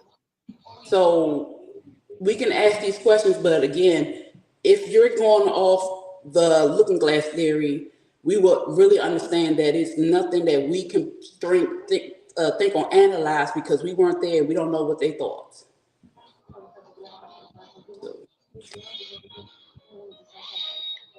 Yep. Woo! Well, that just goes back to the parents and the raising of the children in the home. If you instill enough confidence and pride and integrity into your child and let them know that only thing that matters in this world when it comes to you is what you think about you, not nobody else. You be you. Now, if enough children got that from home, I think they would be more aware when they step out into the street and when they look upon somebody and say, oh no, this, you know, they'll get strange vibes from certain people. And you will know, okay, you need to stay away from this person or whatever. Okay, but some kids are hard-headed. Okay, some kids are hard-headed and won't listen, and they got to learn the hard way. But we got to realize this has been going on since the beginning of time. And we got to stop looking at these 13, 14, 15-year-old young adults as children. They're not children, okay? Once you reach the age of reproduction that you can reproduce, you're no longer a child. You're a full-grown adult. You just don't have the mindset. And that's where the teaching comes in at. Now, and if you don't teach your child, if you don't teach your child at a young age, they're not going to know when they get up there and they step out in the street, they're going to think they know everything when they really don't know shit. And I'm gonna tell you a true story, right? I knew these girls, right? They was messing with these dudes, talking to the dudes and stuff. And when it came time, they were supposed to go on a double date. And when it came time for the dudes to pick them up, when they went to the first girl's house, and these dudes was high, or they drunk, or they was something. You could tell they were sketchy characters. But the girl get in the car anyway to go pick up her girlfriend because they thought they was going to go out, right? And then the other girl, not thinking, it was like, okay, well, I don't want to let my girlfriend down. I'm going to go and get in the car. But a family member intervened and say, oh, you're not getting in that car. come on, so and so, get out the car and we're gonna call your mother, or I'll take you home. Don't get in the car with them. But she was like, they was like, no, come on, we'll take her back home. We'll take her back home. So one girl stayed behind, you know, because her family member wouldn't let her get in the car with them jokers, because they felt the older family member knew that they was up to no good. Okay. But the younger ones didn't. But they thought they had their mindset that we knew everything because we're young and everything. But they really didn't. And they took that girl and was going to kidnap her. So her fast thinking, because they didn't take her home. She was like, my house that way. They won't buy her house. So she said, well, I got to pee. Can we stop at McDonald's and get something to eat? Because she acted like she was going to go along with them and they still was going to party. She said she saw police at McDonald's, and she went over to act like she had to go to the bathroom and went over to the police and was saying, these guys won't let me on. So as soon as they saw her talking to the police, they jumped in their car and they left. Do you know that could have been the end? That's how people get missing. That's how people go missing. Sometimes we don't think. And if sometimes our body says one thing, our mind says another. Sometimes we grown, we still not mature. It's that experience of dealing with sketchy characters. You should know better. Yeah, you gotta think where her parents at. Where was her parents? And she went to the police. She ain't going there and say, I'm gonna feel ashamed. I'm gonna feel stupid if I let them know I done got in this car. None of that. She got to the police and said, help, these dudes ain't trying to take me home. That's what I'm saying. Talk to the police. Don't talk to the police. You can't get to somebody. I'm happy she made it somebody, because that could have been dangerous. Yeah, that she was scared for her life. But they told her, they was like, no, get out the car. Don't go with them. But she was like, no, because they was like, come on, man, we're going to take you home. We're going to take you home. So she was like, okay, they're going to take me home. I go back home. And, you know, we throw this one out the window as a bomb date. They didn't go nowhere. But them big niggas had something else on their mind. You told stranger danger since you're in elementary. We all know not to get in the car. But if you don't know how she was raised. She was raised wrong. Yeah. Kid better not get no car. And the other girl, if it wasn't for her family member stepping in, she would have jumped in the car too. Yeah. Stupid. Yeah, like I said, sometimes they don't listen. You can teach a teenager all you want to, but are they hearing you? You can tell them, but are they hearing you? Sometimes they look at us like we don't know what we're talking about, but this world has been going on since eons. Okay, people have been dodging this type of stuff for eons. So why wouldn't someone older know more than you? Mm-hmm. Right. So it's a good thing. They older person jumped in and intervened and be like, you ain't, where you going? No, you not. Because the older person knew that them dudes was on something. The younger ones didn't know. They was like, oh, we going out, we going to have a double date, we going to have fun, we going to turn up, get lit or whatever. But the older person was peeping. They was like, nah, something wrong with them niggas. Something, don't get in the car. And they was niggas. You got niggas, ninjas. Them was some cold-hearted niggas. I know you don't like that word, Josh, but let's call it what it is. It's fine. It's fine. And also niggas. in that situation, I'm just glad that the girl went to the police, because also a stigma that we have is that we always think the police are the bad guys as well. So probably we can get that out of the system, because not all police people are bad. That's right. I'm just glad that she was taught that, hey, go to a police officer, because I'm not saying a lot, but there is a couple of people that say don't go to police for anything. Yeah. Right. Yeah. Yep. Can't go to the police where we come from, depending on the situation. And it ain't mostly just because they don't trust or like the police. It's just that you will get hurt for talking to them. Somebody else will hurt your family or something. So it ain't a lot to do with, just not liking the police in those situations. Most times snitches get stitches for real and they don't get up from them. Well, sometimes we want people to get some stitches. Because them two Yeah, jokers them was snitching. situations like that, you good. But if you snitching on some gang you was with and you was part of and you was selling drugs, hey, Oh, I yeah. understand why they don't want you to snitch. You can get everybody locked up. But you know, a citizen and you just out here living life and you witness somebody get shot or something, yeah, you should make a report. You ain't part of no gang or nothing like that. You just got some people just black and they feel like that's the rule. Like you're not part of nothing. What are you talking about? But that's what I don't like about that LA. Just everybody try to fall under that stigma. Like we don't talk to cops. Like those, like you work at 7-Eleven, you good. Like Right. you're not But part of I'm just, what I'm just saying is that we don't make the rule. We don't be specific. Like you just say don't talk. There's parents. There's a couple that I know say don't talk to the cop for no reason at all. Now you don't. You got to give them some like, hey, if you see somebody getting shot or somebody getting molested or something, that's when you go. But there's some that say don't talk to them at all, and that's the thing I'm trying to get away from. There's situations where you got to tell them. Yeah. I be yelling, police, police, police. We know Reese's snitching. Forget you, Mom. Police, police. Definitely, man. Yeah, I tell my children, you know, I teach, like Auntie said, I teach my children things from the beginning, and as they get older, it depends on their understanding of things, because sometimes we think an 8-year-old can't understand certain things. But I talk to my children, I explain things to them, and as they're getting older, I may go back and reiterate and add more to it so they can understand. So it is up to the parents, and again, if they don't listen, they don't listen. But it's nothing you can do if you don't listen, as long as you do your part.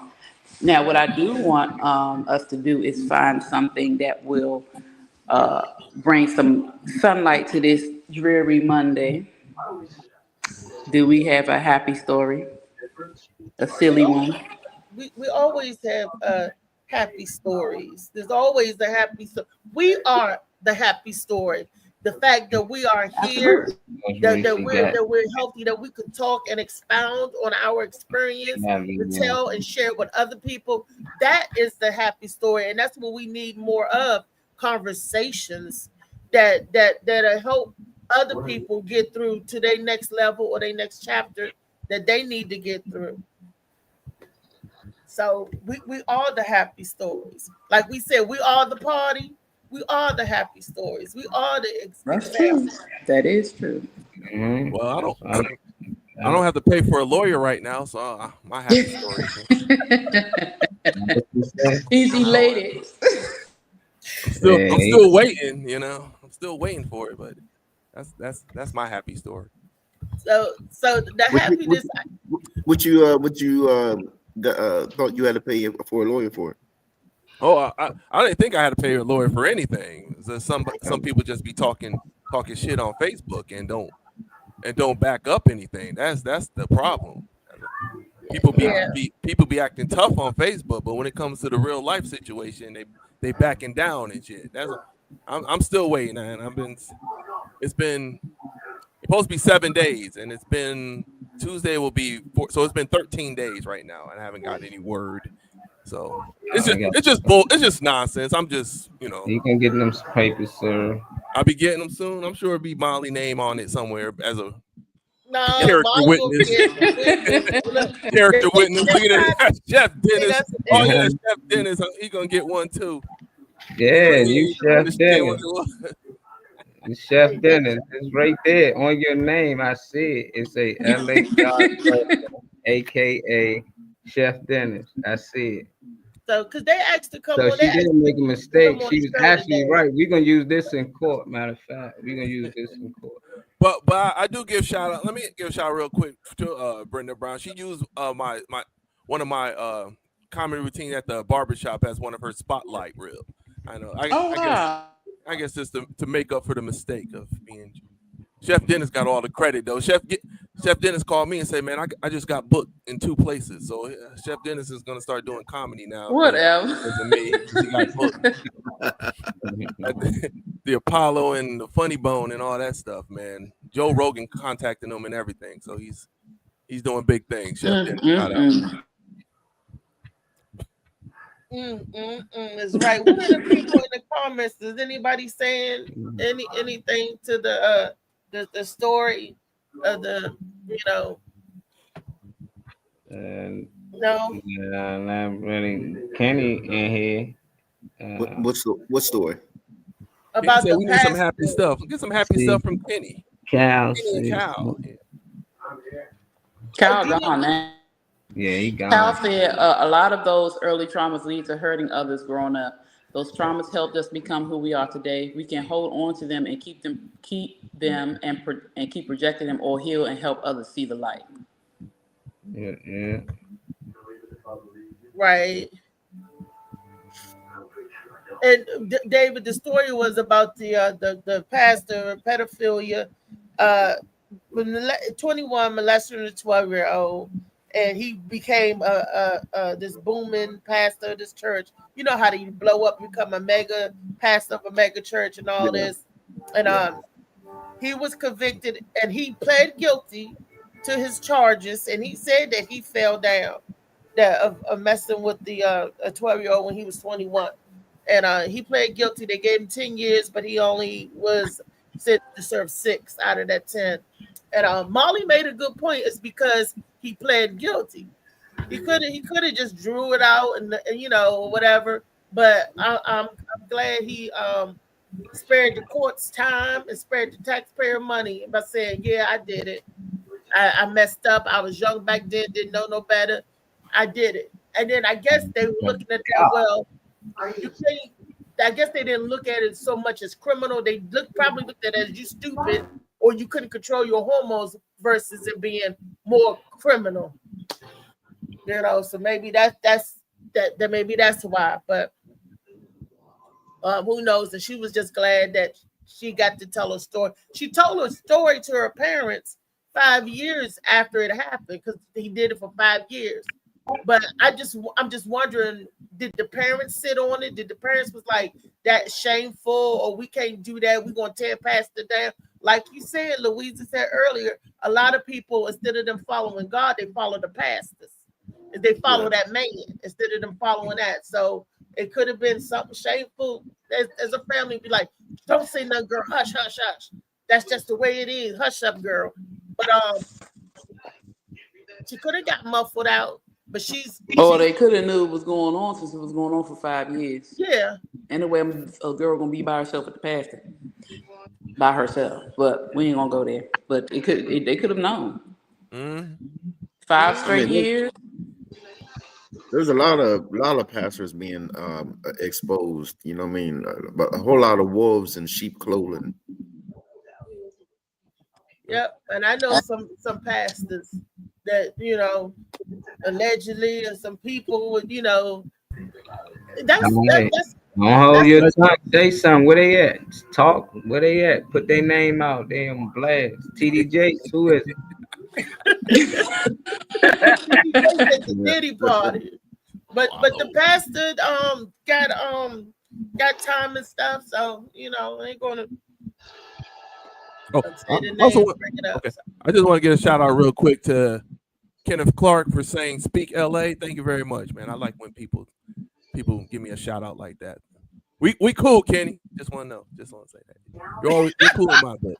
That's the real JC. You're not the real JC. That's just Black JC.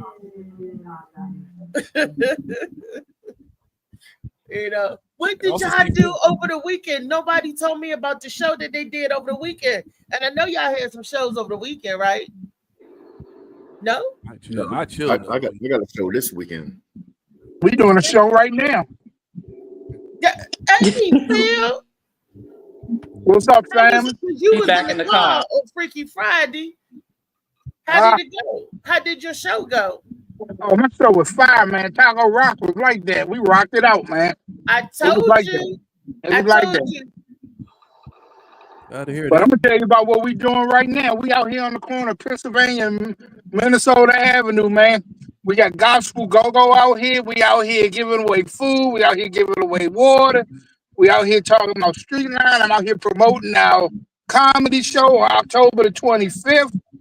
We just out here trying to be a part of the community, man. because you know they had the little Million Man March walk today. So we were like a hub giving away water for the walkers. So that's over. So we just out here rocking out now. We got gospel music groups out here. Yeah, let me let you hear some stuff. And Reese, somebody knew you out here because you on my flyer, and we popped on your show, but I don't know if you got a chance to see us. Was Rico? Was that who it? Yeah, the barber dude. Rico Jerome. Yeah, the edutainer. Yeah. No, you said somebody else. Oh, somebody else? Who was the other dude? Nah, it was Rico. Yeah, I think that's what his name was, Rico. Rico came on camera. Yeah, Oh, I thought you don't know. Oh, I thought he knew. I thought it was somebody else. I thought you knew Rico. Nah, I don't know him, but he saw you on the fly, so he introduced himself. Oh. Yeah, that's Virgo Love. That's my bro. Yeah. Yeah, he said you his people. Yeah, so he said he gonna run through the barbershop on the 25th. Okay, Wisdom Inc. That's what's up. Okay. Yeah. All right. I just talked to some of them, so we got a gospel hip hop group coming through the barbershop. We get them some time. All the people gonna fit in. I gotta get there early, get my seat. We're gonna save you a seat. I'm gonna put a sign on your seat. Put a sign on my seat, and I gotta bring my barber equipment with me then. Maybe I can make a couple of dollars to pay these damn co-pays. Oh my gosh. And that is another thing that they like get ready to do. Because we already see the increase. They went up on my premiums, you know, my insurance and stuff, and insurance is going up all over the place. Now, my thing is the insurance going up all over the place because they're anticipating the whatever is getting ready to happen, or they just being greedy for money? Why everything's going up? Both. Most likely. A part of the fact that they just being greedy. It's blame Trump, man. Trump the reason. No, they blaming the Democrats. They said the Democrats is the reason. Trump is all of them. All of them the reason. All of them is the reasons because they playing good cop, bad cop when they're all on the same damn police force. Yep, all drinking out, drinking the coffee. Yeah. According That's to all shit, it is. it's greed. And like I said, and we the people get stuck in the middle and everything. And people, all of y'all better that don't have insurance. They making it where that you ain't gonna be able to afford it because right now they got the Affordable Care Act that you go by your job and you can pay what you can afford for insurance. Now imagine, and there are thousands of people like that. You know, now imagine if that went away. How people that work a regular job, not in the government, work a regular job, was able to get insurance because you're paying for your insurance. You pay for your insurance. Goes away. What you got? You're gonna have no insurance.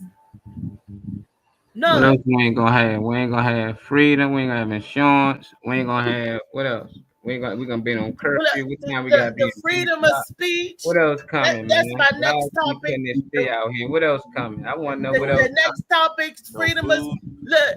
We ain't They able to talk. Can't use the N-word. I'd like to see how they gonna make people shut up. You better get people to shut up on the damn panel. Now I got a video, and the question is, what is freedom of speech, and what happens if they take it away? Molly, when you keep it ready, they can't take nothing away that they don't give you. Ain't nobody giving me freedom of speech. God gave me the voice to talk. I'ma talk, you know. But I ain't about to be out here and be reckless. I ain't about to be out here causing attention on myself. I'm not about to be down at the White House and like after. I'm not doing none of that. I'm gonna use it to speak positive things, to push good energy out here. Anything negative, I'm not trying to waste my breath on it too much, you know. So I don't believe they can take your freedom of speech. But if you believe that, then you're gonna be part of this game they playing out here. Oh, I'm gonna fight for my right. I should be able to say da. Like, come on, y'all comedians. I know y'all want the freedom to say whatever you want to say. It just sometimes people just take it too far and they gonna get backlash. And I'm not mad at that. You shouldn't be talking about certain groups of people out here if you don't want to get backlash from them groups of people. But if you Right. do, the gays gonna come out or the You gotta religion know your people might come audience. out. It don't matter. Whoever you talk about, that group of people gonna come out. You talk about short guys, we might come out and be like, "Hey, look, nigga, who you talking about?" You know, so it just depends on the person. But we all got Short guys unite. They gonna be like, who are y'all? We are 5 and below. Oh, shit. right here, man. What you talking about? What y'all think on it? Malik said there's not one of us that is free. He also said that you don't have freedom of speech. It's the illusion that you have freedom of speech. So what is that we do have, Malik? Yeah. It's an illusion that we have everything, Malik. Yeah, because you get censored every time you say something. Exactly. Yeah. If you have speed of, You if can you have say freedom, it, but you can be punished for it. if you have freedom of speech, then you wouldn't have to say unalive, and you wouldn't have to say you wouldn't have to switch up your words and different things like that. Mm-hmm. I don't switch it up, and I say what I'm gonna say. I was watching Sanford and Son. And they banned me, and I be banned. That's probably why I be banned. In the 1970s, when you could freely say nigga on the airways in 1970, watch any of the colored shows, they'd be like, nigga, you crazy. You could freely say the N-word on the show. Now, they had other black people saying the N-word, but the white folks didn't say the N-word. But them white folks did say it. Yes, they did. Fred cracked me up. Some of the best punchline. Some of the best punchline is this. Nigga, is you crazy? It's because it's so animated. They said nigga, not nigger, nigger, not the ER. That's how the white ones were saying it too, Reese. But it was so fun. But I didn't see any shows where they were saying. Now I did see shows like the Little Rascals and say, "You mean stymie, that little pickaninny?" They was like that little jigaboo. They were saying stuff like that. Pickaninny, that's not a little term of endearment. Jigaboo, that's not we can do whatever you want. But we ain't know no better. And it digressed and everything changed. So now, because they can't say, you can't say, can't nobody say certain words. Then if you're going to take nigger out the vocabulary, take bitch out. I don't like that word. Take motherfucker out. I don't like that word. Take him. If you're going to go down, clean it up. Clean it up. Why are we selective about what we clean? It's a political not freedom of speech. it's a game. It's all a game. Yeah, man. People got rules. They make rules. Certain things you can do, certain places you can't. But you got the freedom to do what you want. You know, you can go out here and just start shooting people. You got the freedom to do that, you know, but you will be punished for it. And I'm okay with that. I'm okay with some laws in place. I don't want people just had the freedom to wake up and just do what the fuck they want to do, treat and talk to people however they want to say. If you don't want to be censored on Facebook, get off Facebook. But as long as they got a platform, they can say you can't say this, you can say that, you can't. It's their platform. So now people feel like just because they don't own this platform, I ain't got the freedom to say what I want to say. This is not your platform. In your house, you can say whatever you want to say, probably. Around your friend, you can say what you want to say. It's just that people want to say what they want to say on other people's platforms, and then say we ain't got the freedom of speech. This Fox 5, they don't want you talking a certain way. Yeah, they might used to do that. They used to smoke jacks doing interviews back in the day on Talk TV, you know, live television. I don't see it as much now because people want to clean up certain things. When they told everybody they had to get the jab to couldn't work, people did it. You didn't have to. You had the choice. I didn't choose. I chose not to get it, but people thought they ain't had the freedom to say, oh, no, because if I don't get it, I don't. No, you got the freedom. It just, if you choose to be part of this organization or you want to be on this platform, you can't say or do these things. That's how I look at it. You got the freedom. Can I ask a question? I'm sorry, go ahead, finish. I was gonna say, that's just I want to like ask a question. Oh, go ahead. I was getting ready to say, let's like my show. Somebody, who's talking this? Go ahead. Somebody Felicia, explain can somebody explain to me what the word freedom means? Can't explain freedom because we never had it. Exactly. That is something that does not exist. Okay, to me, the word freedom means you're free to do whatever you want without any consequences. But that's just not the way it is. Because sure, you can do whatever you want, but there's consequences behind it. That's the reason rules were put in place. That's why God gave us rules to live by, but we don't live by those rules. Like my man always said, that's why the First Amendment don't work. That's why the Second Amendment was made. Oh, The second set of amendments, they rewrote the Constitution. They did. They had to fix it up. They said, no, that's too many liberties. Let's go back and curtail this. People don't know it, but you know. I don't know. I see kids cussing all the time, and then when you get around and stop, they be like, "Oh, my bad." And at the end of the day, that's respect. But they got the freedom to constantly do that, you know. But even some people I know, they don't curse at church. You know, they be like, "Nah, I can't curse right here because I'm back at church." You be like, "But you curse like a sellout." But it's just a respect thing. They just like, we just don't do that here, you know. So I understand it depends where you at. People talk and act a certain way, but I feel like you still got the freedom to cut up if you want in church. You just choose not to, you know, because you know it's either you're gonna get looked at a certain way, or it might be consequences. They might put you out and say you no longer a member. I don't know, but I do think we do have freedom, and I think it's breath. You know, as long as you breathe, and that's freedom to breathe. You can't even do nothing about that neither. If you wanted to hold your breath, it's impossible. But I don't know, it's sketchy. But as long as we part of these people, organization and stuff, we won't have complete freedom. If that's what people looking for, that just won't never exist. And I don't think it exists really nowhere in the world. If you part of a tribe or anything, they're gonna have rules. You can't do this or you can do this. You know, the men do this, the women do this. It's just always something put in place. And I think it's there for structure, though. I don't really think it's there to be bad all the time. It ain't always a negative thing. I think it start off with good to have some type of control of what's going on. It's just some people getting power and use it for the wrong thing. I have a video about the freedom of speech, Molly. Were you able to locate it? I found it. I put it up. Freedom of speech.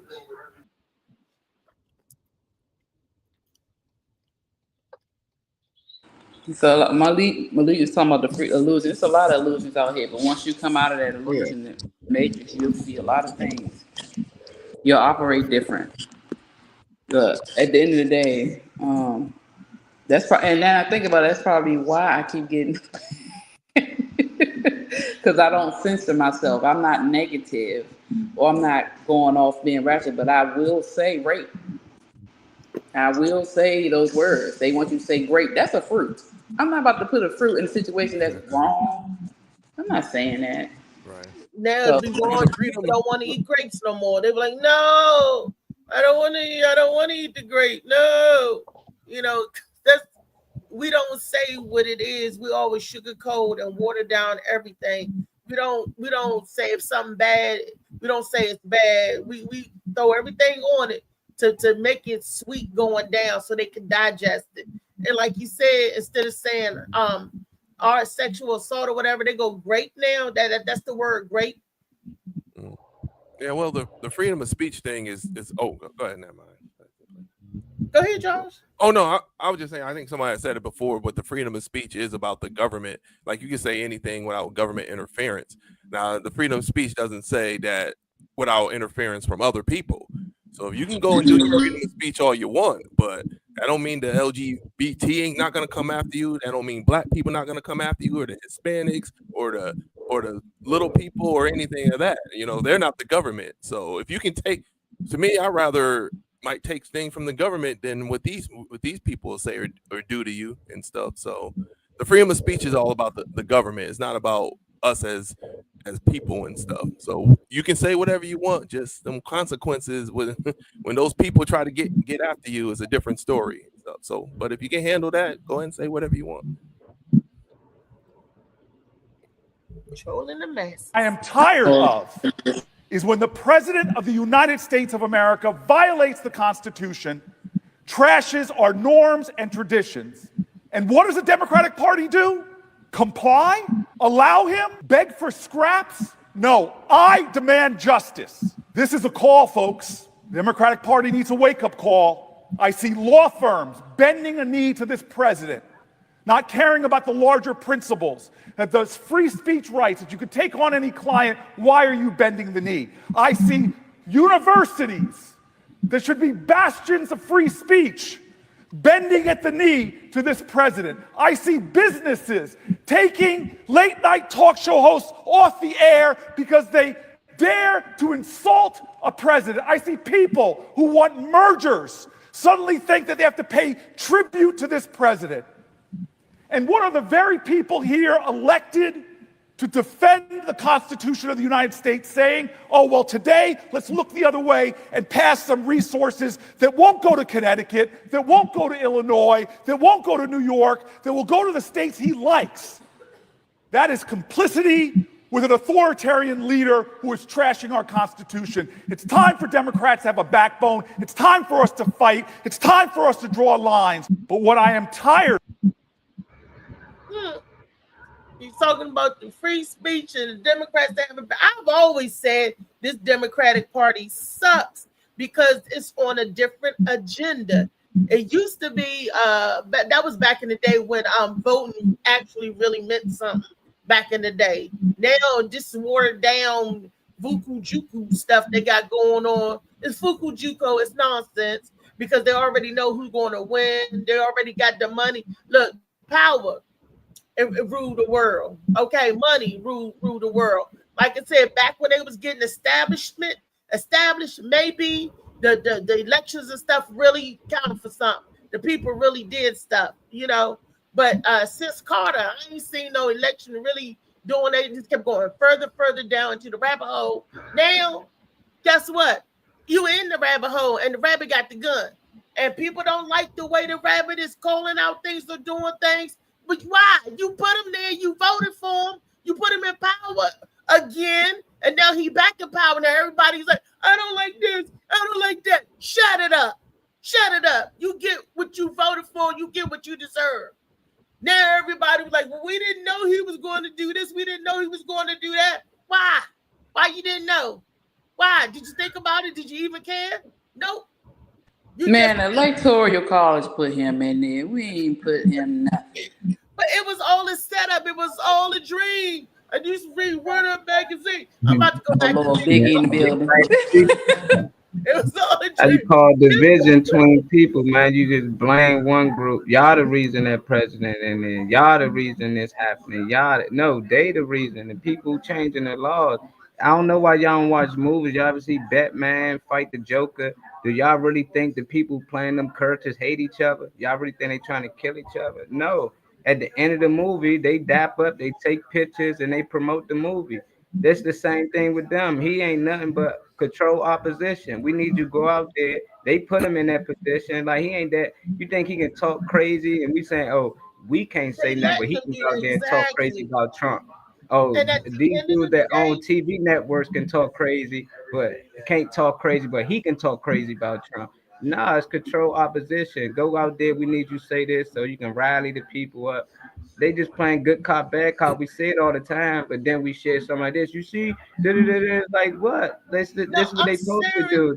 They doing what they supposed to do. He rallying the people up. The Democrats ain't doing their job, and They just keep trying to blame game each other while they playing us. At the end of the day, it's an act. It's a world stage to me. I think they all actors. That's why they all go to acting school before they get into politics. All that is emotional manipulation, and we fall into it every time. They're right. He is. That's Democrats talking about Democrats because that black dude's a Democrat, and he's talking about the Democrats, and it's just. With the manipulation, the mind game, we all know this.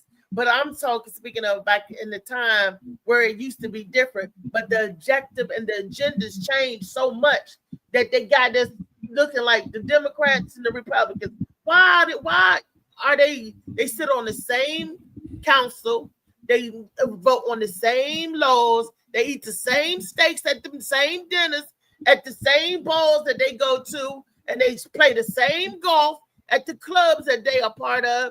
They all of this it's remind me of WWE. You know, you had the Undertaker versus what was the Undertaker's nemesis? Who used to always fight him? You always have the good wrestler and the bad wrestler. It's all for your entertainment, because at the end of the day, they all work for who? WWE. It's not none of them out on their own, truly out on their own. They want to rally people so we can feel better about where our tax money goes. So we can feel better about what they're doing with our tax money. So we could They ain't telling you, oh, we taking this from you, so you can blame the Democrats, and the Democrats over here like wearing the plastic raincoats and everything, waiting to be egged, because they know the people want to say boo, boo, and throw stuff at them. And you know, so as they still take it, they ain't stopping them from taking it. It just gives you a finger to point at.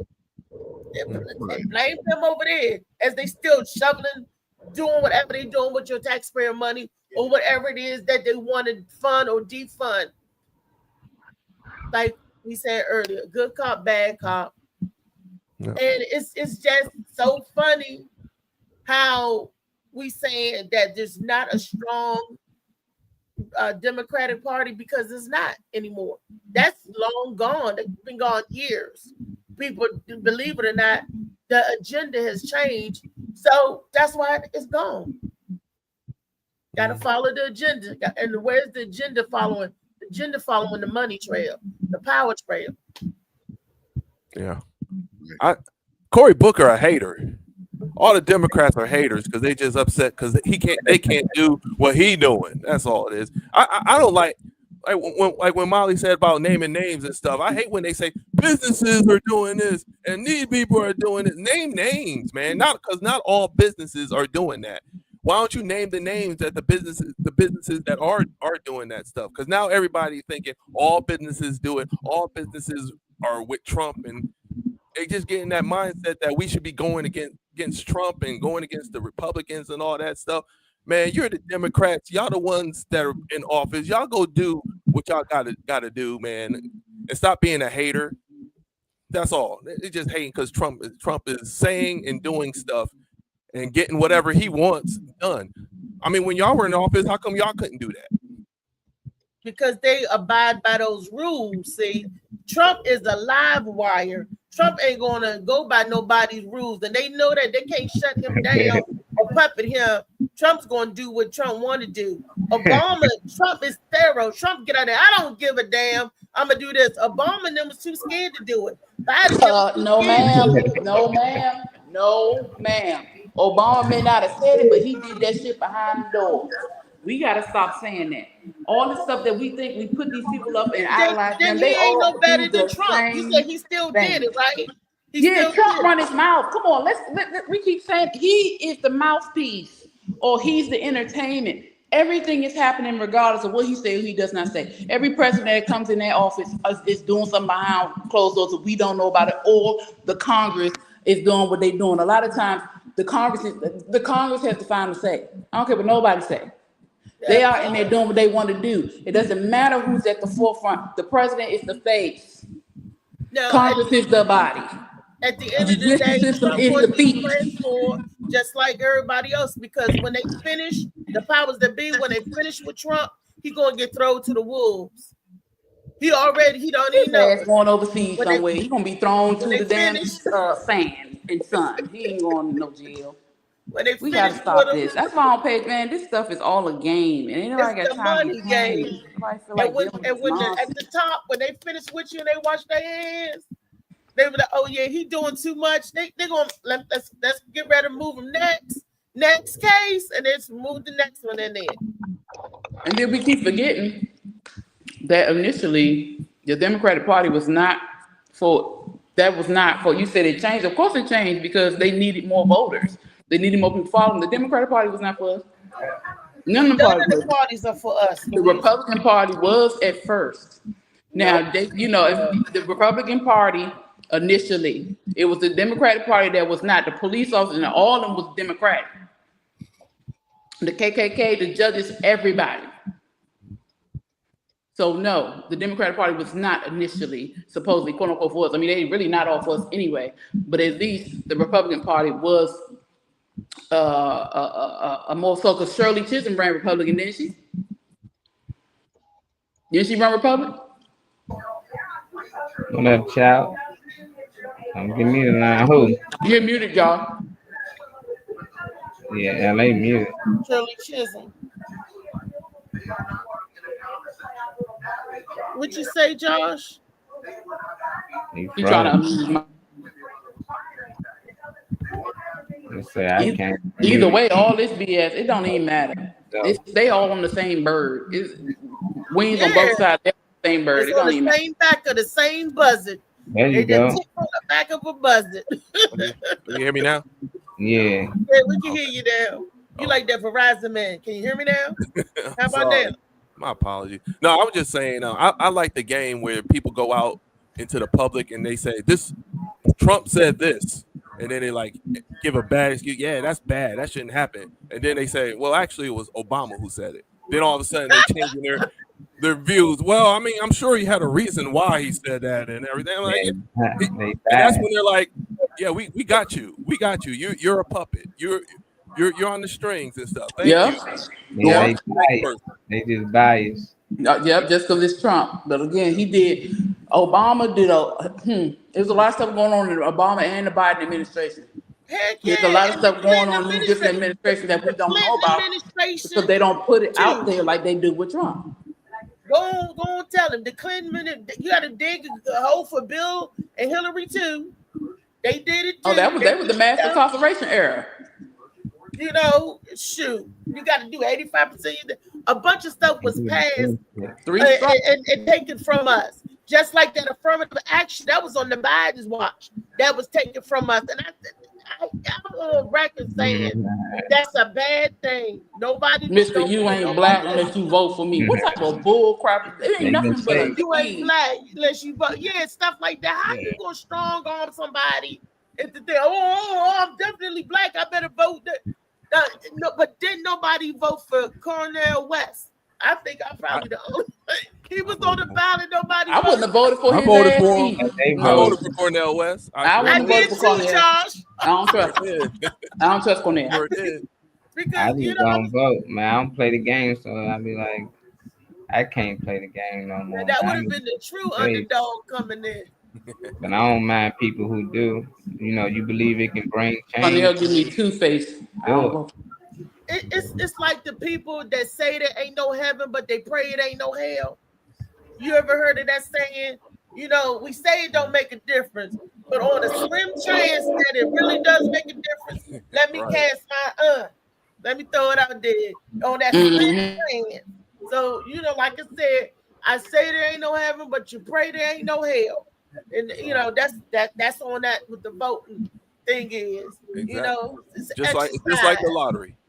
That's right. You exercise your right. There's that little chance. No, damn well you're not gonna win, but you know, it's that one in a billion. Malik said we the people did not include everyone. It's a trust agreement about land, labor, and resources. Labor equals the people on the land being converted into assets under public trust, i.e. black code. Yep. Mm-hmm. That is correct. Because when they said we the people, they didn't look at black people as people. So they weren't talking about you, boo. None of these old written shit had anything to do with us. I'm sorry, I couldn't get the word out. Written laws or written agreement had nothing to do with the people of this land. Nope. They wrote that to protect them. It ain't had nothing to do with us. Correct. And then they reneging on their own laws. When the ones that they did write in for us, like the affirmative action, they taking it back. They already took it back. Renegers. Man, that wasn't for us for real. Like none of this stuff for us for real. I don't believe none of this, man. You know, Civil rights only went past because they wanted to include the other groups. But now, ain't nobody gonna get included. It ain't against the law. If you have an all white company, you can keep your company all white. You don't have to hire minorities. Yeah. So, boom. I wouldn't want to be hired. You don't have to give a bank loan. You have to do now, anybody that don't want to hire black, I don't want them to forced to have to hire me or anybody of my color. And for the same thing for white people, if Yep. you're a black company, you know you don't like white people and all that. I know them white people don't want to work with that company, but if you can find a way to work together and get money together and grow, I'm all for it, you know. But I ain't with that. That's just fucked up. If Well, affirmative you can lose money, anybody out here, all white company, and they refusing to hire black, them the ones we should not shop at or deal with. Mhm. It might not, Well, but not only with the hire, don't get just caught up with the hiring aspect. It's the loans. The bank had to give us loans. They were snatching it and not giving it to us. Affirmative action made them have to give. You got to give 15% of minorities loans.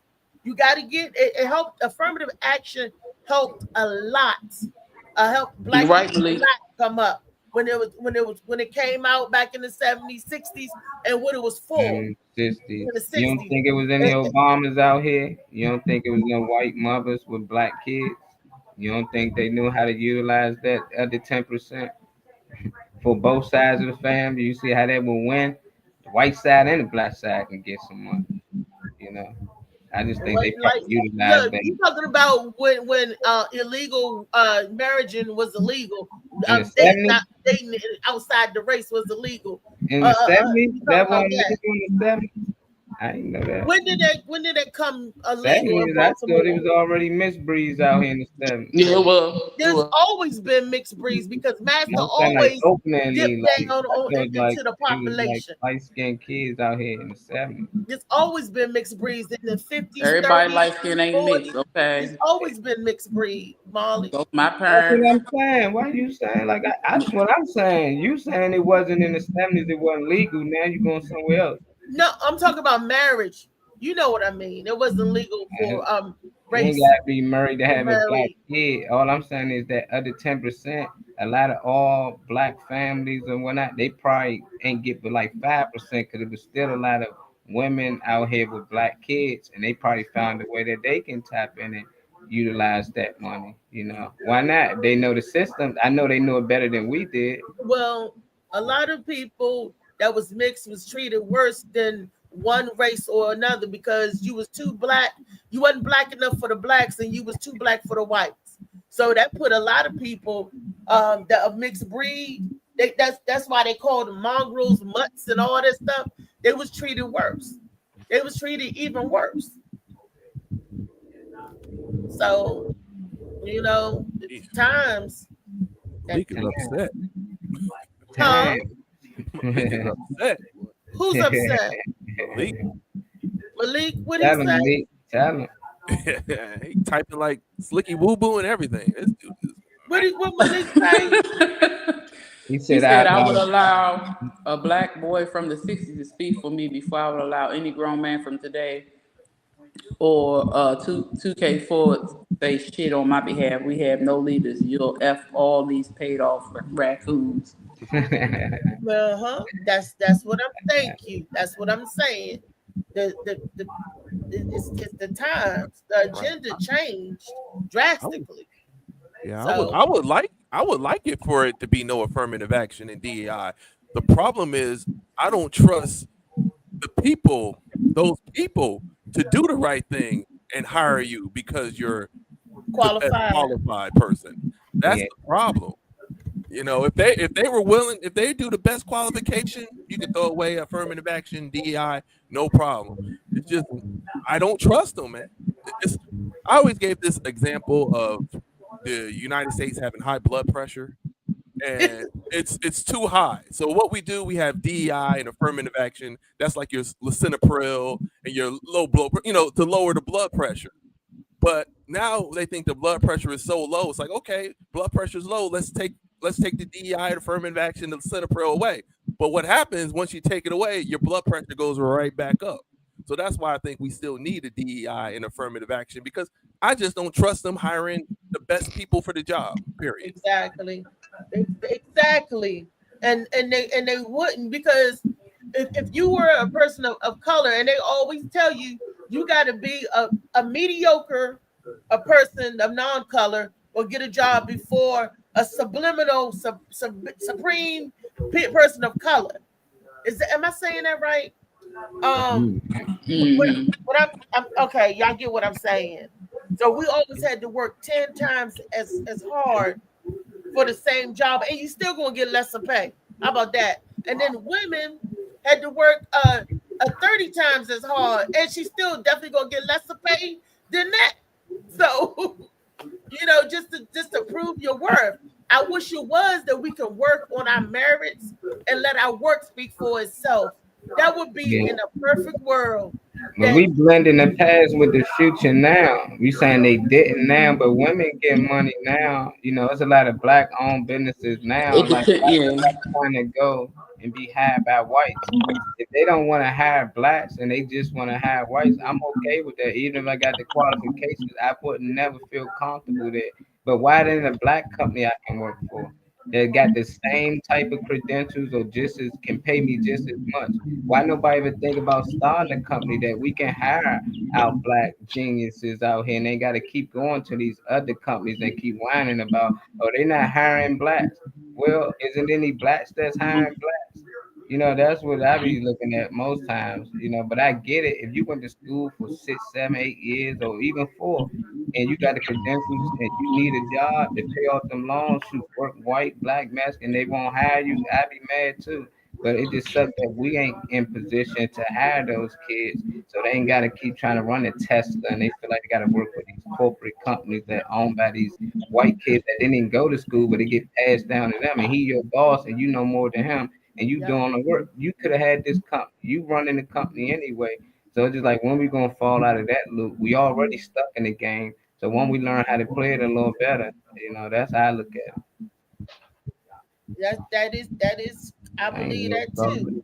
But because they got you in the mind. I got a video that speaks about that, about the gatekeepers and people with the money, and that they're not giving the money to give it out to their other brothers and sisters or people of color to be equal. They're there to show as gatekeepers. It was. I'll talk about it tomorrow because we out of time to talk about it today. But Molly, I do agree. You're absolutely right. We need to be just like what was that inventor? I can't think of the name now. Albert Einstein, that one that invented the bulb. The black guy took him to court twice, and then Thomas Edison convinced him to come work for him. Mm-hmm. That's the problem. That black guy that won twice should have started his own business. He won twice and put Thomas Edison out of business. Yeah. But it's difficult because we never had, because of getting redlined. Because of that he wouldn't have got the support. They won't give it to us. These people probably wouldn't have bought it and supported it. But the guy who created Android, he worked with Apple. He created the app while he was working with Apple. He the only reason Apple is where it's at. But since he created when he was Apple owned it. But he still left and created his own thing. You know, he still got to pay Apple anyway just for using his own creation. But he was still like, nah, why do it for y'all when I can do it myself? So I respect. You got to get more like that. It got to be changed. It got to change the narrative. If you got the means and research to do it, you know. But again, like Molly said, he still has to pay Apple for his intellectual property. That's because he had a contract. Because when he tried, that's because he was working for this man. And that's why we got to read the contracts. They have contracts. They know how to get through the legal jargon. They don't care. It ain't about color, it's about power. They do it to their own people. Money. Right. You're right about that. They kill mama for that life insurance. That is so true. That is so true. So it's the individual. It's good and bad on every corner. Good and bad. That's why you gotta look at the heart. You gotta listen to the heart. You gotta look at these people options. It don't matter what they look like. Because sometimes people that look like you just work. It don't matter. I want to take the opportunity to thank everybody for joining us today. Thank you, LA Josh Preston. The whole inspiration packed in a casual 7 p.m. Namaste. Thank you. I want to thank Mama Felicia. Auntie Felicia, OG. Thank you, OG Mom. Triple OG. Triple double OG up under the hood. I want to thank you for dropping your pearls of wisdom. She the oldest thing on the platform, y'all. You twice all of our age. But anyway, with that comes wisdom and responsibility to teach the ones under her. I want to thank the Blue Phoenix, Phoenix, always coming in with that, now I'm going to say that calmness, that soothing. She be turning up too. Be a dancer, she be turning up. You know, don't play nothing, get her wipe me off. Wipe me off. And I want to thank David Green for coming in there. He's late, but never tardy. Always tardy, but always on time. He's late, but he's always on time. Thank you, David, for coming in and joining with us. And I want to thank my super producer, Molly Ball. I thank him for everything that he's doing. I love you.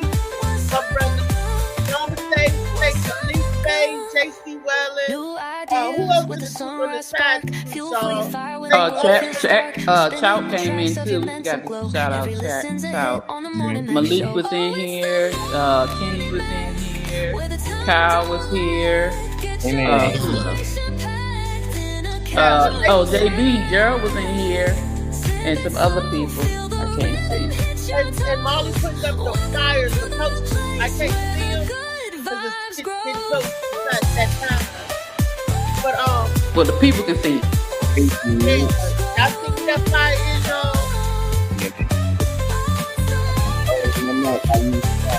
at the barbershop.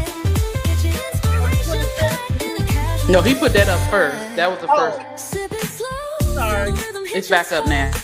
Okay, so the barbershop. What is it? Come up to the back barbershop, give love, support, and donations. The Morning Mac, give love, support, and donations as well. So all of this. What's the next one say? I will let your story unfold. Stevie Wonder. What'd you say? Oh, you know what? Stevie Wonder. I mean, it's right. Probably my sinuses got something to do with this too. Yeah. Tap into this tomorrow, same time as always, 10:30 to whenever we feel like really getting out for here. LA, you got any shout outs though before we go? No, man, I'm just happy, yo. I guess it's Indigenous Day. Is that what we're doing today? Or yeah, it's still Indigenous Day. Yeah. It's Monday, man. I just making sure. Like I said, I had the day off, man. I just wanted to come up here and thank y'all for having me and stuff. We got good near the end, man. I appreciate it. Like I said, I appreciate the knowledge when y'all talk, especially Molly and Phoenix. I always enjoy listening to y'all, and y'all just keep it up. Thea, keep it up as well. So, and I'm just glad I was just part of it. Like I said in the beginning, it was Monday Sadness, but never said Monday Madness. Being mad make you sad. She's being mad. That hurt me when I hear something happening, y'all, man. I don't care what age y'all was, man. Fight back. Fight I'm back. here if y'all want to talk about it, though. I'm always here, but, right. I can't get much advice on it. You don't like when I talk LA? Right. What did you say, Dave? What did you say? I thought you were asleep during the time, man. All I saw was forehead. That's all I saw today.